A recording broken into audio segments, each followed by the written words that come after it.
Bonjour à tous et merci d'être connectés. C'est un live grand public. Évidemment, l'actualité politique nous y oblige. Les élections au Cameroun, c'est le 12 octobre. Et fidèle à notre habitude de prendre des responsabilités politiques de très haut niveau, nous avons décidé évidemment d'accompagner de plein gré cette élection, enfin du moins la partie technique, la partie opérative, la partie spéculative aussi, mais la partie populaire. Donc nous devons nous parler, quels que soient les cas, et je prends la parole ici en tant que le président du Haut Conseil national pour la paix, et la paix qui est aujourd'hui évidemment ultra nécessaire. Donc je vais répondre à vos questions sur toutes les plateformes. Je suis en direct sur Facebook, j'ai 32 000 personnes connectés, potentiels, qui sont des abonnés. Et ça, c'est un cap qu'on va célébrer bientôt parce qu'on a dépassé la barre des 30 000 abonnés. C'est une nouvelle page parce que j'étais déjà à plus de 100 000 abonnés il y a 5 ans. Là, on avait eu des coups et là, on est reparti. On est à 32 000 abonnés dès ce matin. Et c'est un signe. Et puis là, maintenant, sur TikTok, vous êtes très nombreux à vouloir réagir. Donc, on ne va pas faire beaucoup de bavardage. Je vais vous laisser la parole. Ceux qui veulent me poser des questions, me posent des questions en direct. Donc, vous demandez à être mon invité et vous prenez l'antenne. Il n'y a pas de mysticisme, il n'y a pas de menace, à condition, évidemment, qu'on soit poli, qu'on se respecte, qu'on se parle. Moi, vous connaissez ma position. Moi, je suis un chef. Je suis un bantou. Hein, je suis le pépé. Voilà. Je ne demande pas de m'aimer, mais je suis le représentatif même de ce qu'on appelle la force subatomique mystique africaine. J'ai été initié à cette grande sagesse africaine. Chez nous, on sait que quand le chef parle, on ne répond pas, on ne discute pas. C'est les Blancs qui nous amènent les choses là aujourd'hui, que quand le chef a parlé, on dit ça ne dit rien. Ça veut dire que c'est la démocratie. Et vous voyez comment nos pays sont en train de finir. On dépense de l'énergie, on perd le temps, on se dispute, on bagarre, parfois on fait la guerre. Et après, rien ne bouge. Donc, moi je vous avais dit que je suis candidat à l'élection présidentielle, mais à certaines conditions. Et voyant des choses aller dans le sens qui me donne raison, qu'on ne va pas à une élection pour figurer, on ne va pas à une élection pour animer la galerie, on ne va pas aller à une élection pour faire les rigolos. J'ai donné l'argent sur l'argent, ça c'est des trucs vraiment qui me font pleurer. Parce qu'à 2 semaines, à 2 mois d'une élection, on ne parle... vous êtes d'une frivolité intellectuelle pas possible. Tout ce qui anime les gars, c'est l'argent sur l'argent. C'est-à-dire le gars va de Banjul là-bas, il est perdu, c'est un brillant enseignant brisé. Il n'est pas bête. C'est un enseignant, mais que le système a brisé, et qui est psychologiquement pour moi instable, qui devrait se retrouver dans un hôpital psychiatrique. Et on dit que c'est l'attraction, et on dépense tellement d'énergie à nous faire admettre que le gars, il est une star. Bon, voilà. On ne demande pas où est ton projet politique, c'est le référé ou quoi là, et c'est ça que les gens adorent en réalité. C'est ça notre niveau de politique. Et les seuls gars qui peuvent être sérieux, c'est ceux qui insultent, parce qu'ils sont dans la haine aussi et tout. Mais il n'y a personne qui essaye de confronter les programmes, qui essaye d'apporter notre réflexion. Il n'y a personne qui essaie de se dire ben, qu'est-ce que ça vaut. Moi, je vous ai dit que je sais que ma grande peur, c'était que Paul Biya se représente. Et bon, Paul Biya se représente. Mais qu'est-ce que je peux faire si Paul Biya se représente? Il a 93 ans. C'est notre grand-père à tous ici. Quel que soit ce qu'on pense, ce n'est pas le lieu d'avoir des émotions. Dans la réalité, quand Paul Biya est candidat, vous voulez que moi, dans ce système où il a créé l'État du Cameroun, il faut quand même être zélé. Donc moi, je pensais à l'après-Paul Biya, qui a commencé dès aujourd'hui, dès le 12 octobre. Que Paul Biya gagne ou pas, nous entrons en transition politique. Mais comme il est là et qu'il dit, on va accepter, c'est aussi ça la vie, accepter sa place, souffrir en silence, patienter, préparer, affronter, fourbir ses armes. Parce que Paul Biya est en train de partir. Il nous laisse un héritage. Qu'on l'aime ou pas, c'est un héritage que nous devons porter et assumer. Et Paul Biya, c'est 43 ans de gouvernage, de gouvernail, pardon. C'est 60 ans de gestion au sommet. Voilà. On n'est pas là pour nous dire qu'il est le meilleur leader du monde, mais à cet âge-là, à ma place ou à votre place, qu'est-ce que vous ferez d'ailleurs? Donc il y a certaines choses qui nous arrivent, et des choses qu'on assume, et des choses qu'on accepte, et des choses qu'on adopte pour avancer. C'est ça ma position. Deuxième point, vous avez vu il y avait 81 candidats. C'est ça le Camerounais typique. D'accord? Moi, je n'ai pas beaucoup d'amis ici parce que les gens n'aiment pas la réflexion. Dès que tu leur dis la vérité, c'est pas parfois Paul Biya le problème. Hein? Le Camerounais a un problème viscéral. C'est une sorte de haine comparative. Pour le Camerounais, personne d'autre ne doit être à la place de personne. Donc personne ne doit être à la place de personne aussi. Et finalement, il n'y a personne. Et si finalement, vous nous faites souvent le reproche, oui, on supporte le président Biya, mais vous ne voyez pas que c'est vous-même qui avez mis Paul Biya au pouvoir. Depuis, peut-être pas en 82, mais depuis 92, c'est les Camerounais eux-mêmes qui mettent Paul Biya au pouvoir. Il ne fait rien. Le président n'a besoin de rien faire pour vous taper tous. Et moi, vous voulez qu'on aille dans ce genre de bagarre où on est 91, où 100 personnes se mettent, ils disent qu'ils veulent remplacer une personne dans une élection à un tour. Et quand la même personne les tape tous les jours, ils commencent encore à pleurer. Hein?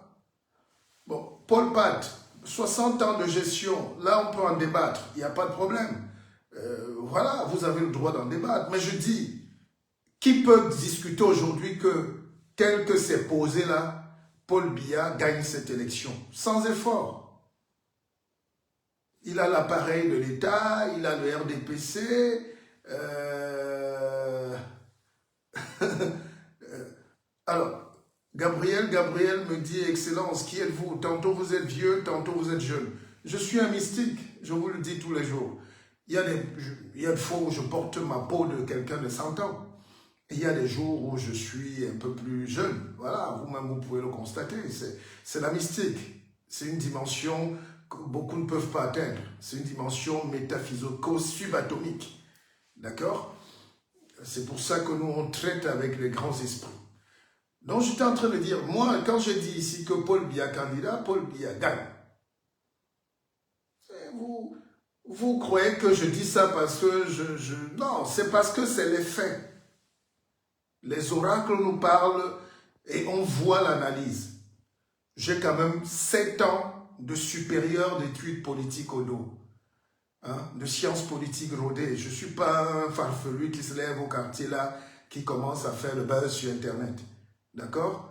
J'ai 30 ans d'exercice de métier d'analyste, de journaliste, d'éditorialiste au Cameroun, en Côte d'Ivoire, Gabon, comme en France. Donc, je n'ai pas triché. Quand je vous donne une analyse, peut-être parce que je suis noir, mais si j'étais blanc, vous serez en train de copier. Hein? Et c'est ça le problème des Africains. Respectez les gens qui vous apportent la vue, qui vous apportent l'éveil. De toute ma vie, j'ai apporté l'éveil ici. Et parfois, les gens sont en train de nous combattre, alors c'est nous qui apportons l'éveil. Avant même que beaucoup n'aient le téléphone ici, beaucoup étaient à Sanchoua, à Fondjomonguet, en culotte, en train de chasser les rats palmistes. Nous, on était déjà en train de discuter sur le toit du monde à Paris et à New York sur les problématiques de l'Afrique, le panafricanisme, la monnaie, la question de la démocratie, la transition politique. Aujourd'hui, comme l'Afrique n'aime pas la compétence, vous êtes toujours en train de combattre ce qui vous apporte voilà, la vérité, le savoir. Gabriel, je vais répondre à votre question. Écrivez-moi une box et je vais vous dire aussi qui je suis effectivement. Mais il y a une puissance que je dégage. D'ailleurs, beaucoup m'écrivent, le Pépé, comment tu n'es pas candidat? Mais écoutez, le Cameroun ne s'arrête pas le 12 octobre. Après le 12 octobre, on a rendez-vous en 2032. Et mon prochain livre s'intitule d'ailleurs Cameroun 2032. J'ai commencé la rédaction cette nuit à 1h du matin. Cameroun 2032. Et là, on va redévelopper le projet Cameroun. On va redessiner notre manière d'anticiper, de voir, de développer et ce qu'on sait du Cameroun de demain. C'est ce qu'on nous demande. C'est ce que les jeunes nous demandent. Parce qu'aujourd'hui, quand on va à 82 à une élection, vous-même vous sentez qu'il y a beaucoup de rigolade là-dedans.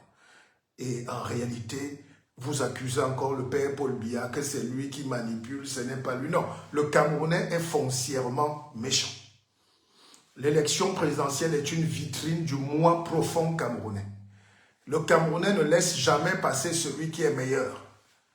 Quand tu veux marquer, quand on jouait par exemple au football quand nous étions jeunes, parfois le gars est face au but. On dit donne-lui la balle. Tigne balle. Le gars refuse. Il préfère botter le ballon en l'air et il dit bon, nous tous son père.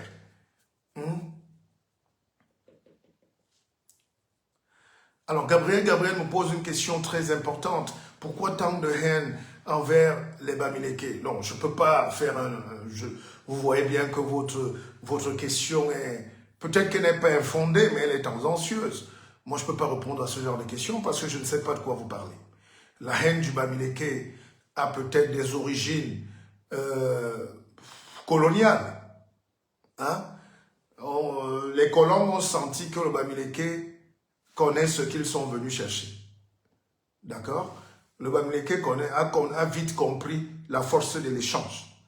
Pourtant, c'est les Sawa, les Douala, les Massa, les Bakoko, les premiers qui ont commencé à faire les échanges avec les Grecs et les Portugais sur la côte.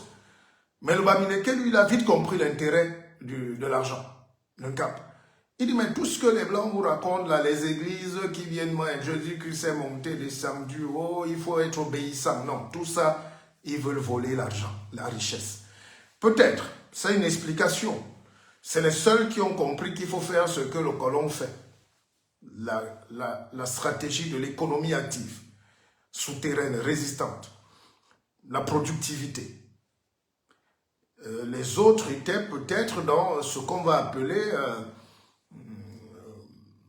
une obéissance couardiesque, c'est-à-dire avec la peur du blanc, du colon, l'exécutant, hein, le missionnaire, fonctionnaire, instituteur, adjoint et tout.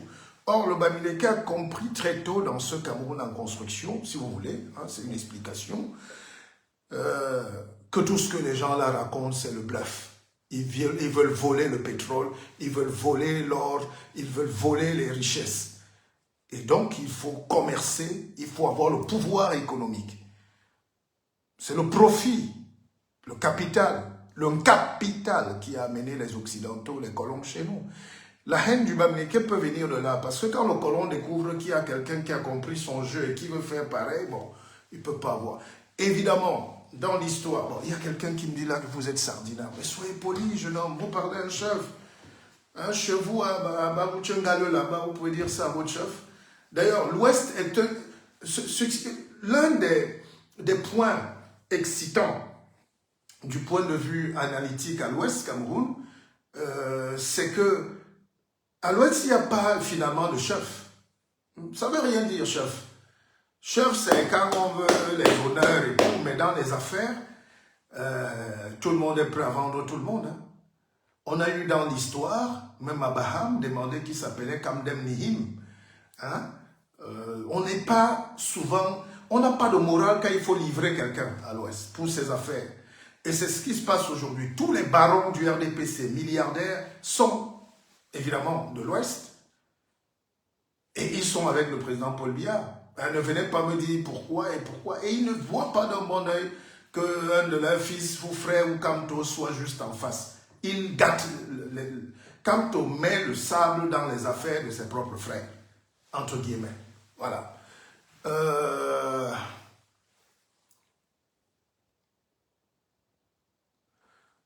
Yasuke Kurosan. Je suis pas, vous êtes assez surpris que je ne sois pas candidat à l'élection présidentielle. Je dis tant que le chef est là, tant que le père Biya est là, qu'est-ce que nous on va faire? Qui a les moyens de se mettre en face? J'aime bien la politique de jouer. Vous savez, j'étais le premier candidat déclaré. Ce que vous voyez les gens faire aujourd'hui, 81 candidats, c'est moi qui ai commencé ça au Cameroun. Hein? Nous sommes en 2015. Donc il y a 10 ans, jour pour jour, je déclarais ma candidature à l'élection présidentielle. J'étais le premier. Vous voyez qu'aujourd'hui, ça va dans tous les sens. Ça dénature même la qualité. C'est-à-dire, nous, on travaille un projet politique pendant 7 ans. Ne bougez pas, je vous prends quand même un livre. Partagez, ceux qui veulent monter, montent.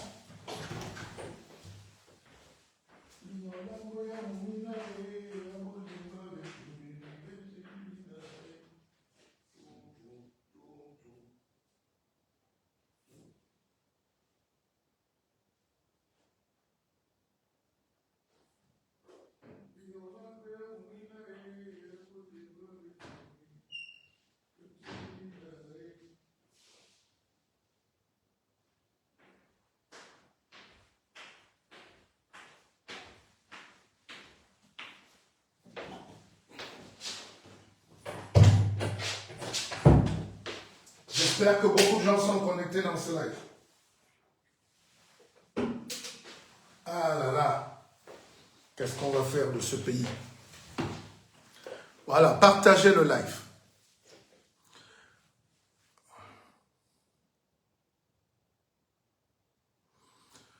Alors, je vous explique. Qu'est-ce qu'on appelle un projet politique? Un projet politique, c'est l'idéologie, c'est la pensée, le rêve qu'on a pour ce pays. Comment on voit le pays. Vous savez pourquoi la France est développée? Parce que la France a laissé une grande place à la pensée, ceux qui pensent le pays.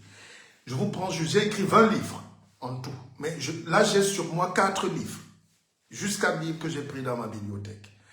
Et c'est un travail de 25 ans de participation à la construction du pays. C'est pas quand il y a l'élection présidentielle qu'on dit « Oh, voilà mon projet politique ». Le projet politique est mouvant et constant. Et il est global. J'ai écrit ce livre en 2017 pour dire on part comme on est venu, partir comme on est venu. Bon là c'est une réflexion philosophique sur la vie. Et j'invitais d'ailleurs ceux qui s'accrochent au pouvoir, les chefs d'État, les ministres et tout ça, à quitter souvent. Parce que finalement on va mourir sans ces vestes-là. Quand je vais mourir, je serai dans mon simple appareil. Je vais rentrer sans rien. Parce que les Africains n'aiment pas l'idée de la mort. On s'accroche, on veut tuer tout le monde parce qu'on ne veut pas perdre. Bon, j'ai écrit un livre qui s'appelle « Et si on surmontait ?» C'est là où on appelle le projet politique. Qu'est-ce qui manque aujourd'hui aux Africains? C'est l'augmentation. Je n'ai pas dit aux gens que le volume du ventre, que le ventre gonfle. Augmentez-vous. C'est-à-dire, allez chercher l'intelligence, le savoir, la pensée, la science. Développez-vous, grandissez, parce que nous sommes médiocres. Est-ce que dans une élection présidentielle, quelqu'un de normal dans un pays normal peut quitter juste parce qu'il veut passer à la télé? On dit l'âge minimum requis, c'est 35 ans. Quelqu'un a 29 ans, il dit qu'il est candidat. Vous ne voyez pas que les Noirs, au Cameroun, il y a quand même un problème mental. Si on interroge le gars, mais qu'est-ce qui t'a amené à être candidat? Il ne sait pas. Il y a d'autres qui viennent là se balader et tout. Dans un pays sérieux, on ne joue pas avec la fonction présidentielle. Donc quand vous me demandez, moi j'ai dit pour être candidat à l'élection présidentielle, il faut 50 milliards. Les gens se sont moqués de moi. Bon, tous ceux qui se sont prononcés là sur les 80 là, on a retenu 10, une dizaine, à peine. Parce que beaucoup n'ont même pas l'argent de taxi. Beaucoup n'ont même pas une chemise propre comme la mienne. Beaucoup ne savent même pas ce que c'est qu'être président de la République. Beaucoup n'ont même jamais imaginé même écrire un projet pour leur propre famille. Comment gérer la famille, beignet, bouilli, haricots le matin. Mais on parle voilà. Vous voyez donc que dans un pays sérieux, on ne perd pas le temps. Vous croyez que c'est un jeu, mais c'est tout ça qui fait gagner le président Biya. Quand on perd 1 semaine, 2 semaines entières à éliminer 70 candidats, vous croyez que moi-même à la place du président Biya, je suis heureux? D'accord? Et c'est là où, d'ailleurs, il y a quelqu'un qui veut monter, on va prendre, j'ai dit, on va accepter les... Mais soyez juste polis, hein? Voilà. Donc je disais qu'après, l'avenir du Cameroun, c'est la relation avec la France. Si on ne traite pas cette question, on va faire 1000 ans là sur place. Je ne prône pas la guerre civile.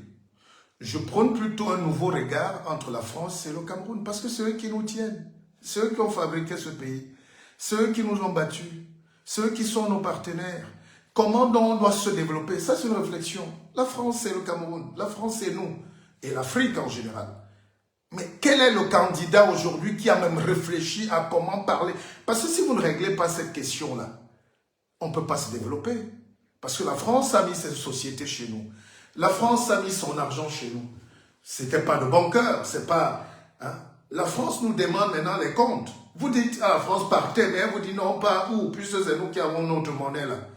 La monnaie que vous utilisez, c'est la nôtre. Si vous pouvez faire sans nous, allez-y. Les banques, c'est pour nous. Les armes que vous avez, c'est pour nous. L'économie, c'est pour nous. Les sociétés, c'est pour nous. Qu'est-ce qu'on fait?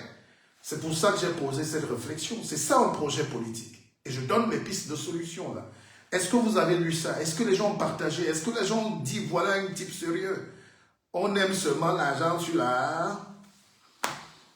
Qu'est-ce qu'on appelle? Je n'ai écouté personne au Cameroun maintenant. Le premier problème du Cameroun, c'est ça, l'industrie. Tout ce que vous allez dire là, c'est le bavardage. Si tu ne peux pas transformer ton manioc, si la France continue de nous vendre le beurre de table, la Chine continue de nous vendre les babouches, hein, la Turquie continue de nous vendre les jupes, les robes, les perruques, vous pouvez vous développer comment? Voilà, c'est ça. Ça, c'est le livre le plus puissant écrit par un Camerounais contemporain. Mais je ne vous vois pas. C'est ça un projet politique. Bref, on en parle tout à l'heure. Qui est là, s'il vous plaît? Oui, bonjour éclaireur. Oui, bonjour, bonjour. Entre-temps, entre-temps. Vous me permettre de monter sur votre live. Oui, allez-y, je vous écoute. Je ne voudrais pas prendre beaucoup de votre temps, mais je voudrais simplement faire une demande en fait, une analyse qui peut-être pourrait être prise comme une question aussi. Alors, entre la situation actuelle qui se passe dans notre pays, la situation relative surtout à la candidature du professeur Maurice Kamto, qui a été investi par un parti politique et qui par ailleurs, ce même parti politique a dû investir également une deuxième personne, entre une naïveté ou un piège tendu par le parti. Qu'en pensons-nous? Est-ce que le professeur Maurice Kamto n'a pas vu venir que ce parti qu'il avait invité à être candidat aux élections pourrait probablement, derrière lui, présenter un autre candidat pour le piéger? Ou alors il y a une crise interne au sein du parti? Ou alors encore le professeur lui-même, comme beaucoup le disent, ne fait que tourner les Camerounais en rond? Parce que c'est quand même quelqu'un à qui on avait beaucoup cru quand il est arrivé dans la scène politique camerounaise. Mais depuis 2018, après avoir effectué le boycott des élections municipales, sa démarche politique devient un peu controversée. À un moment, on se demande si il est vraiment sérieux à vouloir apporter un souffle nouveau pour notre pays. Je vais attendre là-bas parce que je ne sais pas pourquoi il fait ça. Madame, attendez là, coupez votre micro. Oh, je n'aime pas beaucoup TikTok. Oui, allez-y. Donc, soyez rapide aussi, soyez rapide, sinon on ne va pas s'en sortir. En fait. Est-ce que le professeur voudrait simplement jouer avec les compatriotes que nous sommes, ou bien il a été sérieusement piégé, ou alors c'est le droit qui n'a pas été respecté?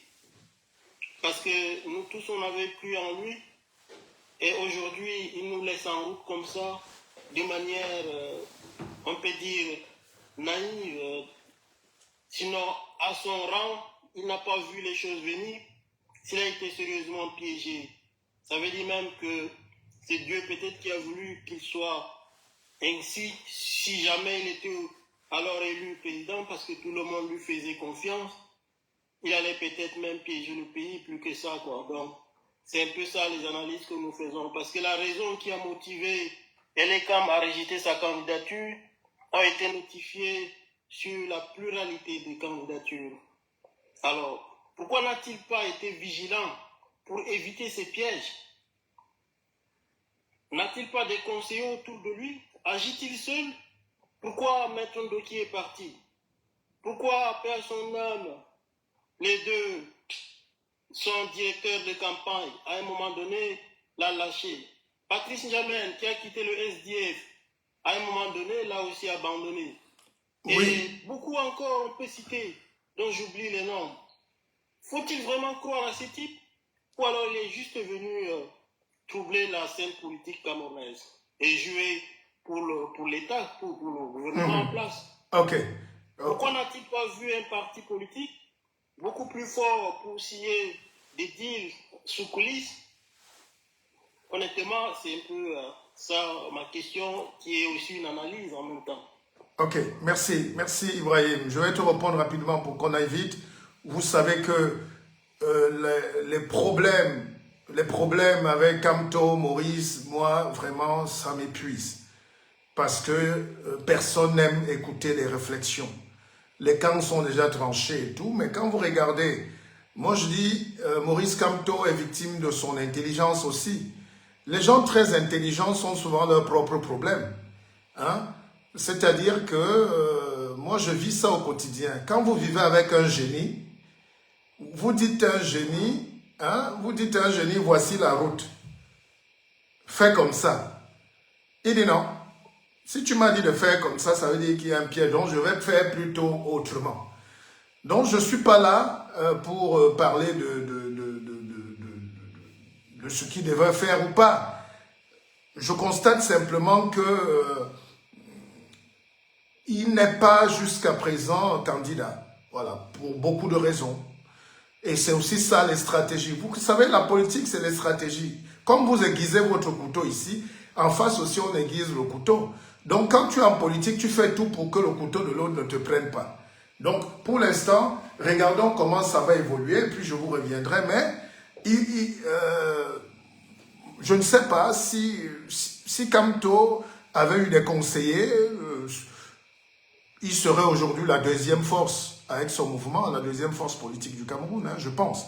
Ce boycott-là, qu'il soit justifié ou pas, vous savez que si vous décidez que Jésus-Christ est votre Père, Dieu, c'est vous qui avez raison. Si vous décidez aussi que c'est un étranger, c'est un juif, vous ne le connaissez pas, vous ne faites rien avec toutes ces conneries-là, vous restez africain, vous avez raison. Donc tout le monde a raison dans cette bataille, mais celui qui décide, c'est celui qui a souvent le fouet et le pouvoir. C'est ça qu'on constate aujourd'hui. Moi, je ne suis rien pour donner les... Qu'est-ce que je veux dire à Maurice Kamto aujourd'hui? C'est le système. Il s'est emballé dans un système et puis, voilà. Moi, je ne peux pas faire le procès d'un homme qui est... Vous savez, quand il a été arrêté, j'étais l'un des premiers ici sur la toile à m'indigner. Hein. Même comme ces gens qui n'ont pas souvent deux minutes de cervelle, oublient vite. Nous avons levé même des dons, on a cotisé, on s'est battu, je me suis battu à mon niveau pour que Kamto ne soit pas arbitrairement arrêté, comme je pensais à l'époque. Mais comme ces gens-là ont souvent 2 secondes de cerveau, après ils viennent vous attaquer. Ils oublient que parfois vous êtes dans le bon sens avec eux, parfois voilà.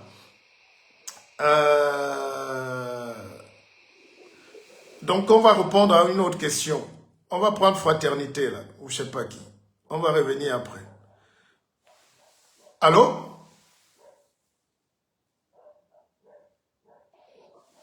Oui, allô, bonjour, monsieur Bisson.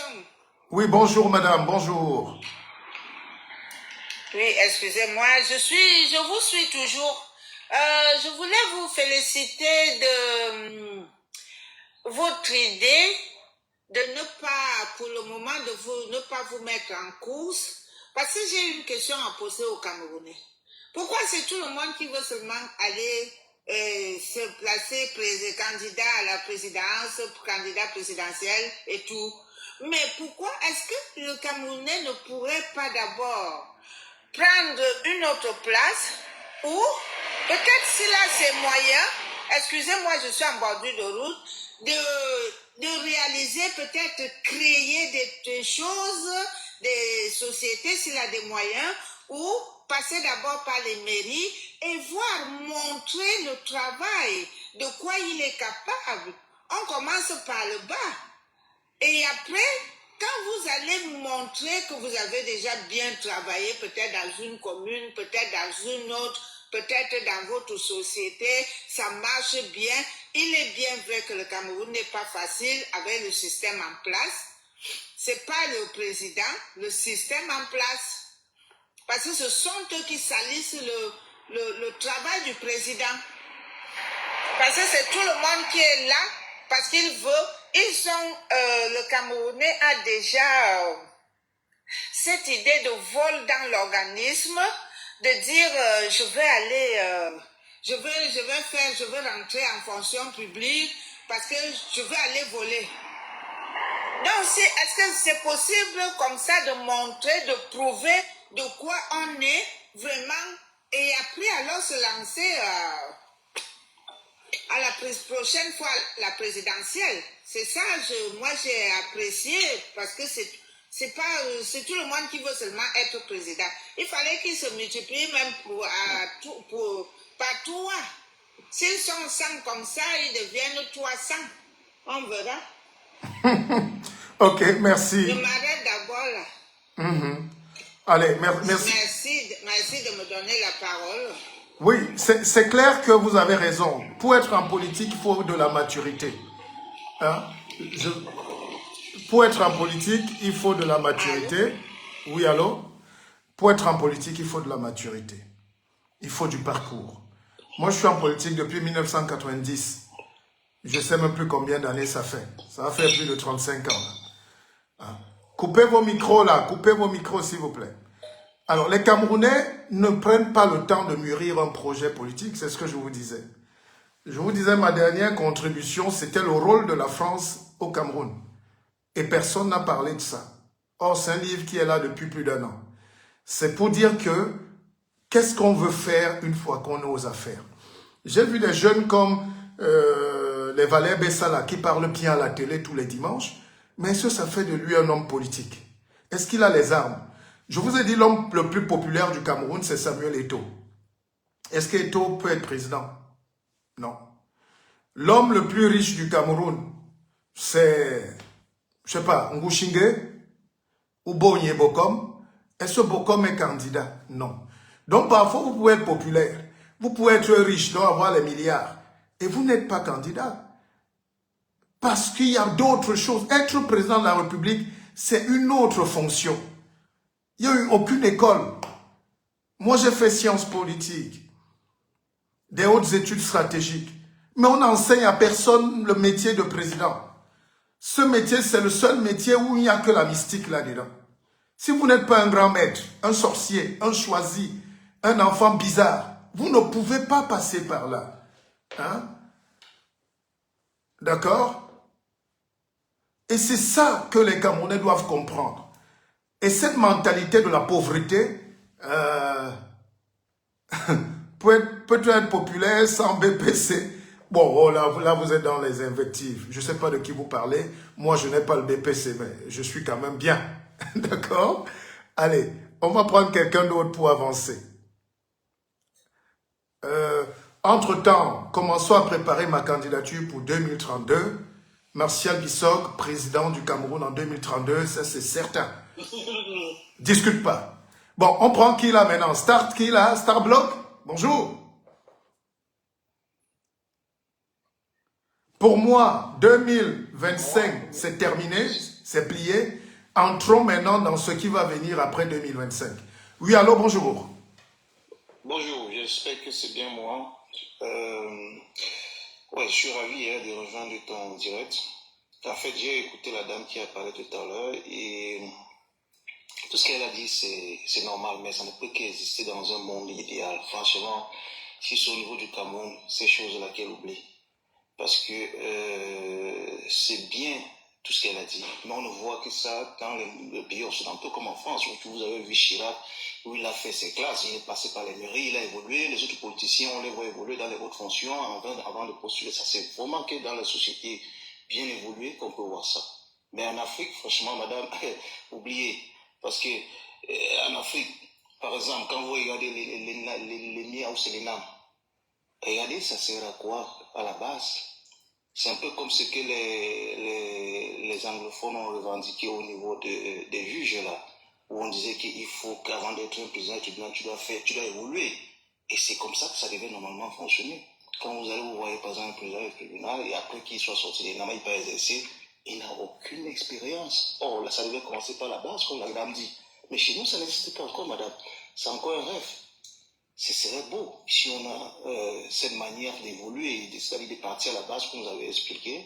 Ce serait vraiment l'idéal. Parce que là, ça permet à tout un chacun, ou à celui qui rêve grand, de faire ses classes et de prouver ce qu'il peut faire. Et par la suite, la population, bien le peuple va voir et voilà, lui donner ses voix que oui, nous avons vu ce qu'il a dû faire quand il gérait tel, il a évolué progressivement. Donc chez nous, c'est pas encore possible parce que même quand vous regardez, nous, le chef d'État, il n'a pas fait les classes où il a commencé à la base, au bas niveau pour évoluer. Ça n'a pas existé. Donc c'est un peu ça. Autre chose, je voulais juste savoir, parce que avec ce qui s'est passé pendant le dépôt des candidatures, Monsieur Bissop, je voulais savoir quel est votre point de vue par rapport aux réactions du ministre de l'administration territoriale avant tout ce qu'il a eu à faire juste avant le dépôt des candidatures. Est-ce que vous trouvez ça, comment est-ce que vous analysez cette manière de faire ou bien de faire les choses? Ok, merci. Je ne peux pas critiquer l'action du ministre Atangandji ici. Je vous le dis clairement. Évidemment, vous savez, dans la vie, chacun agit en fonction de son bagage culturel. Il y a des gens qui sont violents dans la vie, pas parce qu'ils sont méchants, mais parce qu'il leur manque parfois le vocabulaire, les mots, la subtilité. C'est pour ça que c'est important de dire à vos enfants de prendre un livre et de lire.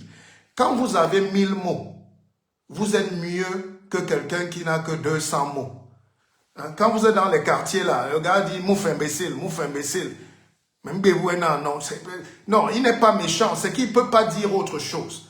Même quand il parle d'amour, il gronde, il attrape sa femme avec la force. C'est ça l'avantage, peut-être pas de l'école, mais de la culture. Et il faut instaurer la culture comme un projet politique majeur dans notre société. Vous voyez que les gens ne sont pas cultivés, les gens n'ont pas le savoir-vivre, les gens n'ont pas les mots, les gens ne savent pas comment aborder la vie. Mais les décisions du ministre, il est le ministre shérif de Paul Biya. Il vous dit qu'il est son shérif. Le shérif, ça veut dire le chien qui garde la concession. Tu t'amuses là, il t'abat. C'est le policier, c'est le gars qui est là pour sécuriser le système. Vous voulez qu'il soit comment? Vous voulez qu'il vienne vous embrasser, qu'il parle avec les mots. Et n'oubliez pas qu'il est de culture anglophone. Je pense que parfois il veut dire des choses. Il est même très fort. Non. Sans toutefois vous interrompre, oui. C'est vrai qu'on ne dit pas qu'il vient nous embrasser, mais comme vous voyez, on parle toujours de violence. La violence n'est pas que physique, vous voyez. Non, je suis d'accord. Ou bien, le peut réagir, on voit juste la réaction. Je suis en train de dire. Pour que le ministre qui occupe une autre fonction, écoutez-moi, dans ses propos, voilà, on ne voit pas ce qu'il dit aussi, et qui peut engendrer une réaction qui est parfois disproportionnée. Je vous ai dit tout à l'heure que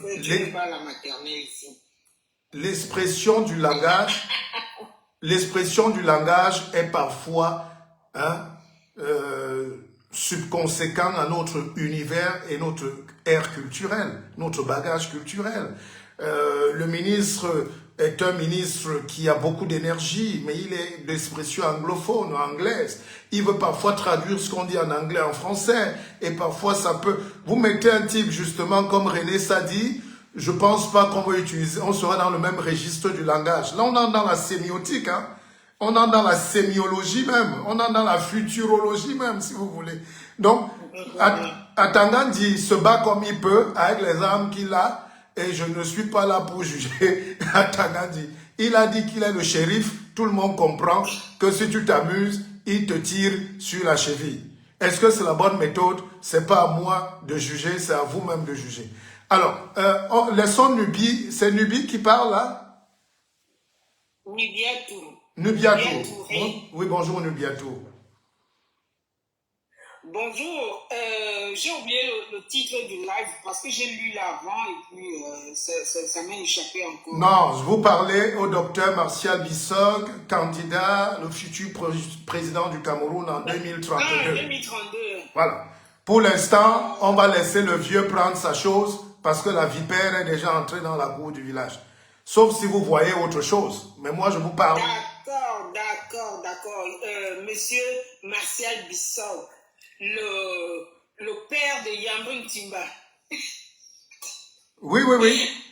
C'est moi qui amène Yambin Timbo devant la scène. Hein. Il va vous le dire. C'est mon jeune frère. Il est brillant. Voilà. Oui, vous m'avez parlé de lui il y a quelques jours dans un live. Et puis, moi, je dis, moi j'étais pour Yambin Timba. Et puis, moi, je dis aux gens que Yambin Timba n'est pas contre Paul Biya. C'est pas la détestation 2.0, non. Yambin Timba, comme moi, j'ai vu, c'est une affaire contre le système. Alors, si, au regard des enjeux internationaux, c'est impérieux, c'est important d'avoir une vue internationale, un cadrage international pour bien articuler ce qu'il faut exactement au Cameroun. Et moi, je pense que d'après ce que j'ai lu du programme du docteur Yambin Timba, j'ai vu que ce n'était même pas son programme, c'est le programme du Cameroun. C'est le Cameroun qui veut ça. Vous m'appelez là pour parler, vous prenez ma... C'est comme une ordonnance. Nubiatou. Je me réjouis quand même de savoir, même s'il y a des choses à refaire et à rajouter ou à renflouer, mais c'est sûr que comme il proposait de faire une sorte de conférence de 90 jours, à cette conférence, des gens, les Camerounais pouvaient rajouter ou enlever ce qui n'allait pas. Mais sinon, son programme, à mon sens, à mon avis, c'est moi qui le pense, c'est comme ça que je l'ai ressenti. C'est le programme du Cameroun, c'est l'ordonnance du Cameroun. Si on veut vraiment faire un bond en avant. Mais attendez, Nubiatou, madame, oui. Vous voyez comment le Cameroun est compliqué à gérer. Vous êtes sur mon panel. Si vous avez une question à me poser à moi, posez-moi. Mais vous prenez mon panel pour parler de votre candidat qui est éliminé, qui n'avait même pas 100 francs en poche. On ne l'a pas retenu. Est-ce qu'il est candidat là maintenant? Pourquoi vous venez parler de lui là maintenant dans mon live? Vous êtes grave. Vous parlez de 100 000. Mais est-ce que vous n'avez pas lu est-ce que vous n'y avez pas des gens pour... Normalement, on devait donner l'argent. Les gens devaient apporter l'argent. Nous, on a fait une quête. Peut-être ça n'a pas été ça. Nous, on était prêts. La quête alors, vous avez... J'avais dit, j'étais prête à faire la campagne. Attendez. Je ne donne même pas 5 francs, j'étais prête à faire la campagne. Mais pourquoi vous venez en parler sur mon live, Seigneur? Mais je parle sur votre live parce que vous avez côtoyé, c'est votre, comment on dit, congénère, c'est votre, comment on dit, les gens de la même génération presque. C'est vrai qu'il est plus jeune que vous, et puis je crois que vous avez un peu apporté quelque chose à sa formation. Vous, monsieur Bissog, vous m'avez dit. Mais, où est donc le problème? Le problème, ne vous plaignez pas que je parle de lui. Non. Ça veut dire que son programme, normalement, c'est aussi une partie de ce que vous pensez quand même. Ok, mais il fallait donc simplement demander ou poser une question simple, c'est-à-dire, qu'est-ce que vous pensez faire avec le docteur Yamin Timba? Est-ce que vous pouvez vous rapprocher ou pas? Vous vous arrêtez là. Est-ce que c'est à moi que vous avez donné votre argent de campagne? Non. Est-ce que c'est la tribune de Yamin Timba ici? Non. Mais posez juste votre question, venez pas le défendre alors qu'il n'est même pas dans la course. Il y a des jeunes comme... Moi, vous êtes tous les Camerounais, vous êtes tous les enfants du Cameroun, vous êtes tous les docteurs du Cameroun, vous avez des médicaments à prescrire pour le Cameroun. Écoutez donc, je vous réponds. Moi, je suis sûr que de vous va sortir aussi beaucoup de bonnes choses. Alors, on écoute, on regarde, on apprend. Madame Noubiatou. Vous êtes nos enseignants. Vous êtes nos enseignants, on apprend. Mais laissez-nous donc le temps de vous enseigner. Vous êtes en train de bavarder plus que tout le monde. Vous ne laissez même pas que je réponde. Allez-y. Les chapeaux rouges de Yamin Timba vous a convaincu, ces belles idées aussi. Mais je vous ai dit tout à l'heure qu'il ne suffit pas d'avoir des idées, de l'argent, la popularité pour être président. Il faut être un mystique. Est-ce que Yamin Timba atteint cette dimension? La preuve. On est encore dans des batailles d'argent, des rassemblées. Vous avez donné ce que vous avez donné. Ça, c'est votre liberté. Mais au niveau de la politique, moi, je n'ai pas de conseil à donner à Yamin Timba. C'est un gars extrêmement brillant. C'est un économiste. Il a des solutions. Mais il est dans une forme de rigidité de la pensée où il pense que le Cameroun peut sortir et se développer seul, sans les autres, sans les colons, sans le ceci. Si on lui dit demain que voilà le Cameroun, qu'est-ce que tu peux faire sans le CFA? Il lui-même va rentrer au village. Parce qu'il faut travailler un nouvel état d'esprit. Ne croyez pas que vous êtes développé. Vous êtes un pays sauvage. Vous êtes un pays de gens de forêt et de savane. Nous ne sommes pas sauvages. Nous ne sommes pas sauvages. Bon, si vous ne me laissez pas discuter. Je refuse ça. Bon. Nous ne sommes pas sauvages. Nous sommes cultivés. C'est dans notre... Non, cultiver n'a... C'est encodé. Il faut juste aller titiller, aller gratouiller la partie qui a été endormie, qui est restée endormie. Un peuple cultivé à une élection, à un tour, n'a pas 100 candidats, madame. Un peuple cultivé connaît ce qu'on appelle l'idéologie. Peut-être vous savez lire et écrire. Vous croyez que les Camerounais comprennent ce qu'on appelle la stratégie, la politique? Vous croyez... S'il vous plaît, quand le monsieur qui avant la parlait, avant c'est pas Dieudo, il y avait un autre monsieur là. Moi j'ai dit et même la dame, j'ai dit, est-ce que vous savez que même là on ne fait même pas la politique parce que nous ne sommes pas un État pour commencer. Comme Yamin Timba a dit. Oui, mais... Oui, mais qui va... C'est l'État colonial de 1948 jusqu'à aujourd'hui. Mais si vous ne proposez rien à l'État colonial va faire 1000 ans. Mais nous étions prêts. Ce n'est pas de votre volonté seule, madame. Gérer un pays ne dépend pas de Nubiatou. C'est une force de propulsion interactive et mystique. C'est supranational. C'est une force qui dépasse les clivages des rubans rouges au cou. Hein? Déjà, je veux dire, moi j'ai fait des petites remarques à mon jeune frère Yamin Timba que j'adore. Je dis, prenez-vous au sérieux, monsieur Yamin Timba. Vous ne mettez pas les sandales et vous venez avec un boubou noir et puis un sac au dos pour dire que vous voulez être président, même si vous avez les meilleures idées. Ça, rien qu'au niveau déjà de cet aspect-là, il y a beaucoup de choses à travailler. Mais après, je ne suis pas là pour ça. Nous avons des choses sérieuses à dire. Vous n'avez pas rejoint mon équipe. Vous travaillez pour Yamin Timba. Nous ne bouffons pas le temps de ma tribune pour Yamin Timba ici. C'est tout ce que j'ai dit. Hein? Non. Moi, j'ai dit, vous êtes tous les enfants, les docteurs, pas les enfants. Oui, mais ce n'est pas à moi que vous avez donné vos 5 francs. D'accord? Hein?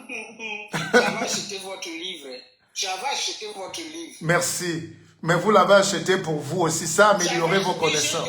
Mon papa vous connaît, j'avais acheté votre livre. Ouais, Noubiatou. Tous les Camerounais me connaissent. Je dis simplement que ne prenez pas ma tribune pour aller donner à votre type. Laissez-moi parler de mes choses aussi à moi maintenant, de mes projets. Hein? On est d'accord? D'accord. Si vous voulez rejoindre mon équipe, je suis heureux. Mais je ne suis pas là pour parler de ce que Yam Timba fait ou pas. Hein? Mais je suis d'accord que c'est un élément brillant. D'ailleurs, je ne suis pas là pour ça. Il est très brillant, mais dans ce monde qui évolue aujourd'hui, il n'y a plus de rouge et de noir. Hein? Est-ce que vous avez lu le rouge et le noir de Stendhal? On dit le rouge et le noir, ça veut dire que les gens vont se mélanger. Pour développer un pays aujourd'hui, il faut aller chercher les Mundang là-bas très loin à l'extrême nord. Les Mvaï, les Boulouissiers très loin au sud. À l'est, vous allez prendre les Baka, les Maka là-bas. Et puis vous venez à l'ouest ici prendre les Futuni. Si vous ne mélangez pas, si vous n'ouvrez pas votre esprit à la conjonction des forces, à amener tout le monde à aller vers votre projet, vous allez vous casser le dos. Appelez même les partenaires internationaux. La France a été notre colon hier, aujourd'hui peuvent être notre partenaire. C'est pour ça que j'ai écrit ce livre, La France et nous. Oh, Yam Timba, lui, il est dans la logique de nos pères de 48. Il ne veut pas. Il ne veut plus les Blancs. Il ne veut. Quand tu dis déjà ça, ça te décrédibilise sur la scène internationale. Hein? Parce qu'on ne peut pas diriger avec un extrémisme radical comme ça. Et en vrai, bah ça... Oh, non. Bon, dis donc. Et puis l'extrémiste même... Nubiatou, donnons la parole à quelqu'un d'autre. Il y a Franck qui veut parler là. Bonjour Franck. Oui, bonjour le guide, j'espère que vous allez bien. Je vais très bien. J'espère que vous êtes heureux d'être là aussi sur mon live. J'ai vu quelques clichés, je ne sais pas si peut-être vous êtes mariés, mais félicitations, ça faisait plaisir de voir quelques photos. Donc... Comment vous avez vu ça? Oh, vous êtes des sorciers, hein? Non, mais c'est sur Facebook le guide, donc ça circule. Ah bon? Oui. Donc, bon, oui, ayant dit ça, le guide, le pays est trop compliqué. Pour moi, je pense même qu'avant de parler de programme, comme vous l'avez bien dit, il y a des bons programmes. Par exemple, vous parlez d'industrialisation. Ça fait 4 ans que je vous suis. C'est pas la première fois que je monte ici. J'étais déjà monté une dernière fois. J'avais lu votre livre, Industrialiser ou Taisez-vous. Et c'est très intéressant. Tout est intéressant. Mais je pense même que le pays, là, peu importe le programme, il faudrait qu'on puisse mettre les bases ou les fondations de justice, le guide. Parce que rien ne peut se faire s'il n'y a pas un minimum de justice. Par exemple, le régime en place et le RDP, c'est là où vous êtes. On ne peut pas vous faire le procès, c'est votre stratégie. C'est un peu comme si vous jouez un jeu de damier et puis vous avez l'adversaire qui pointe l'arme sur votre tête et vous demande de pousser le pion de l'autre côté. Ça, on ne peut pas, ça ne marche pas. J'aurais compris si le régime en place utilisait les moyens de droit, c'est-à-dire qui sont légaux et tout ça, pour évincer par exemple le professeur Maurice Kamto. Mais là, c'est un peu de la bassesse parce que je ne veux pas faire le procès du ministre de l'administration territoriale ici, mais c'est très dangereux après de venir prendre un communiqué comme quoi le site a été piraté. Mais ça renvoie quelle image à l'international de Guy? Les investisseurs, le site, le MINAC, c'est un peu comme le ministère de l'Intérieur en France, si je ne me trompe pas. Je ne suis pas très sûr, mais je pense que c'est ça. Ça veut dire qu'on a des données, on a des identités des personnes, mais le guide, c'est un peu comme si même les Européens vont nous voir comme des éternels esclaves. Quand eux ils regardent ça, ils se disent, mais ces gars n'ont rien compris finalement. Je vous avais pris un petit exemple comme quoi, quand j'étais rentré, parce que présentement je suis au Canada, quand j'étais rentré au Cameroun, dans ma ville natale, Bafoussam, j'ai rencontré un monsieur qui travaille dans un château d'eau. Je ne sais pas si c'était la Kabouata ou maintenant ça a changé et tout, mais il me faisait comprendre que le château d'eau n'est pas sécurisé. Ça veut dire qu'il n'y a même pas de cadenas, il n'y a pas de, je ne sais pas, des trucs là pour avoir accès avec des cartes magnétiques et tout. Donc ça veut dire tout simplement, même si on veut décimer toute une population, il suffit qu'on envoie quelqu'un, il va mettre un truc dans les tuyaux, et puis quand vous ouvrez les vannes, mais toute la population de Bafoussam est décimée. Comment comprendre que vous avez un château d'eau qui n'est pas sécurisé et qui est fermé peut-être avec un petit cadenas qui n'a même pas de clé? L'eau ne coule même pas. Donc, l'eau ne coule même pas. Et puis, moi, je renvoie aussi la faute à nos parents parce que Je dis souvent à mes parents, mais qu'est-ce qui fait que dans votre quartier, vous pouvez vous mobiliser pour aller au niveau de la Kamwata, nécessairement nous réclamer de l'eau, faire des petites manifestations. Tout le monde reste là. Quand l'eau vient, c'est venu. Quand l'eau n'est pas venue, on reste tranquille. Donc, il y a beaucoup à faire dans ce pays-là, le Guinée. Et moi, j'ai très peur. J'ai très peur parce qu'on n'est pas à la hauteur. On n'est vraiment pas à la hauteur. Tout à l'heure, la dame là parlait je sais pas, de M. Tillman qui avait déposé sa candidature. Bon, oui, il peut être brillant, comme on dit, mais comment comprendre que vous êtes brillant et vous n'avez pas pris le temps de pouvoir rassembler les 30 millions comme caution pour venir vous faire présenter? Ça ne fait pas sérieux. Ça ne fait pas sérieux. Si vous êtes intelligent, mettez les forces autour de vous, rassemblez ceux qui ont de l'argent, parlez, je ne sais pas, vulgarisez votre programme. Et jouer à l'intéressant et tout ça, un peu comme vous êtes en train de faire. Vous n'allez pas me dire que si vous allez vous présenter aux élections, le guide, vous n'aurez pas eu les 30 millions. C'est impossible, non, c'est-à-dire que ça ne fait pas de sérieux. Ça fait que les gens vont vous voir comme un plaisanteur. Donc, je pense qu'il y a encore trop à faire. Moi, je ne sais pas comment est-ce qu'on va faire le guide. Parce que le pays est... On dirait qu'on est dans l'abyssal.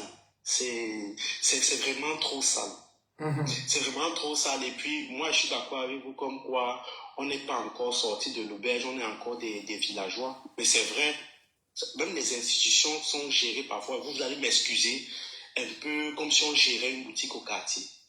On ne signe pas des communiqués, on ne réagit pas au tic au tac comme ça en donnant des trucs comme ça. Quand j'ai vu comment est-ce que le ministre de l'administration des Guyane se dédisait, moi j'ai dit, mais bon sang.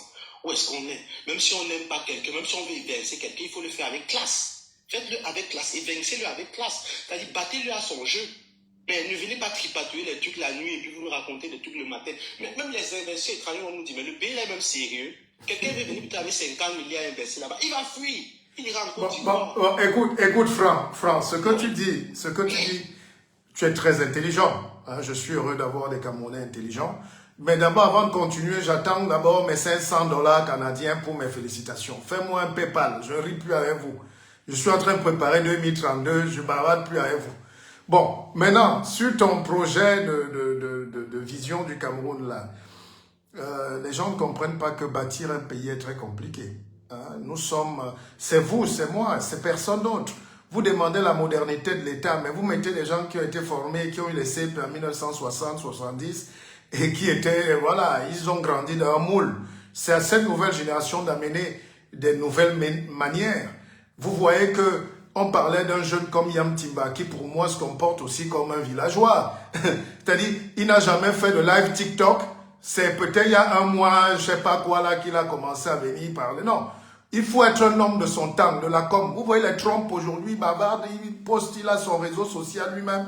Il faut être agressif. Il faut aller vers les gens. Vous croyez que moi je sors d'une réunion de 4 heures du temps. J'arrive à mon bureau, à peine j'ai mes dossiers aussi à faire, je suis encore en live. C'est parce que je commence déjà, j'anticipe pour demain. Et ça, les Camerounais ne savent pas le faire. C'est on mange aujourd'hui, on casse le plat. Alors, deuxième chose, vous avez dit par exemple sur Camto, moi j'ai dit je n'interviens pas là-dessus, mais je dis, regardez en France, l'élection c'est en 2027, on a éliminé Marine Le Pen en 2015. En 2024 même. En 2024, 2025, on l'a déjà éliminé. Par tous les moyens. On lui reproche d'avoir mangé l'argent en 2011. Quand il n'y avait même plus rien. C'est-à-dire, l'État trouve les moyens. Et ça, c'est de bonne guerre. C'est là où je vous rappelle que nous sommes en politique. Vous avez oublié qu'il faut enlever la casquette d'enseignant. Et sur le terrain politique, comme on dit, tous les coups sont permis. Je vais vous raconter une anecdote. En 2015, j'étais le jeune Camerounais le plus populaire. Que ça plaise ou pas, c'est vérifiable. J'étais producteur, journaliste, propriétaire d'une grosse émission et homme politique. Je donnais des dons, j'étais le premier à être mobilisé sur la toile et j'étais reconnu même dans les plus profonds villages. Je faisais des dons, des forats, et tout ça et j'avais mes affaires qui marchaient bien.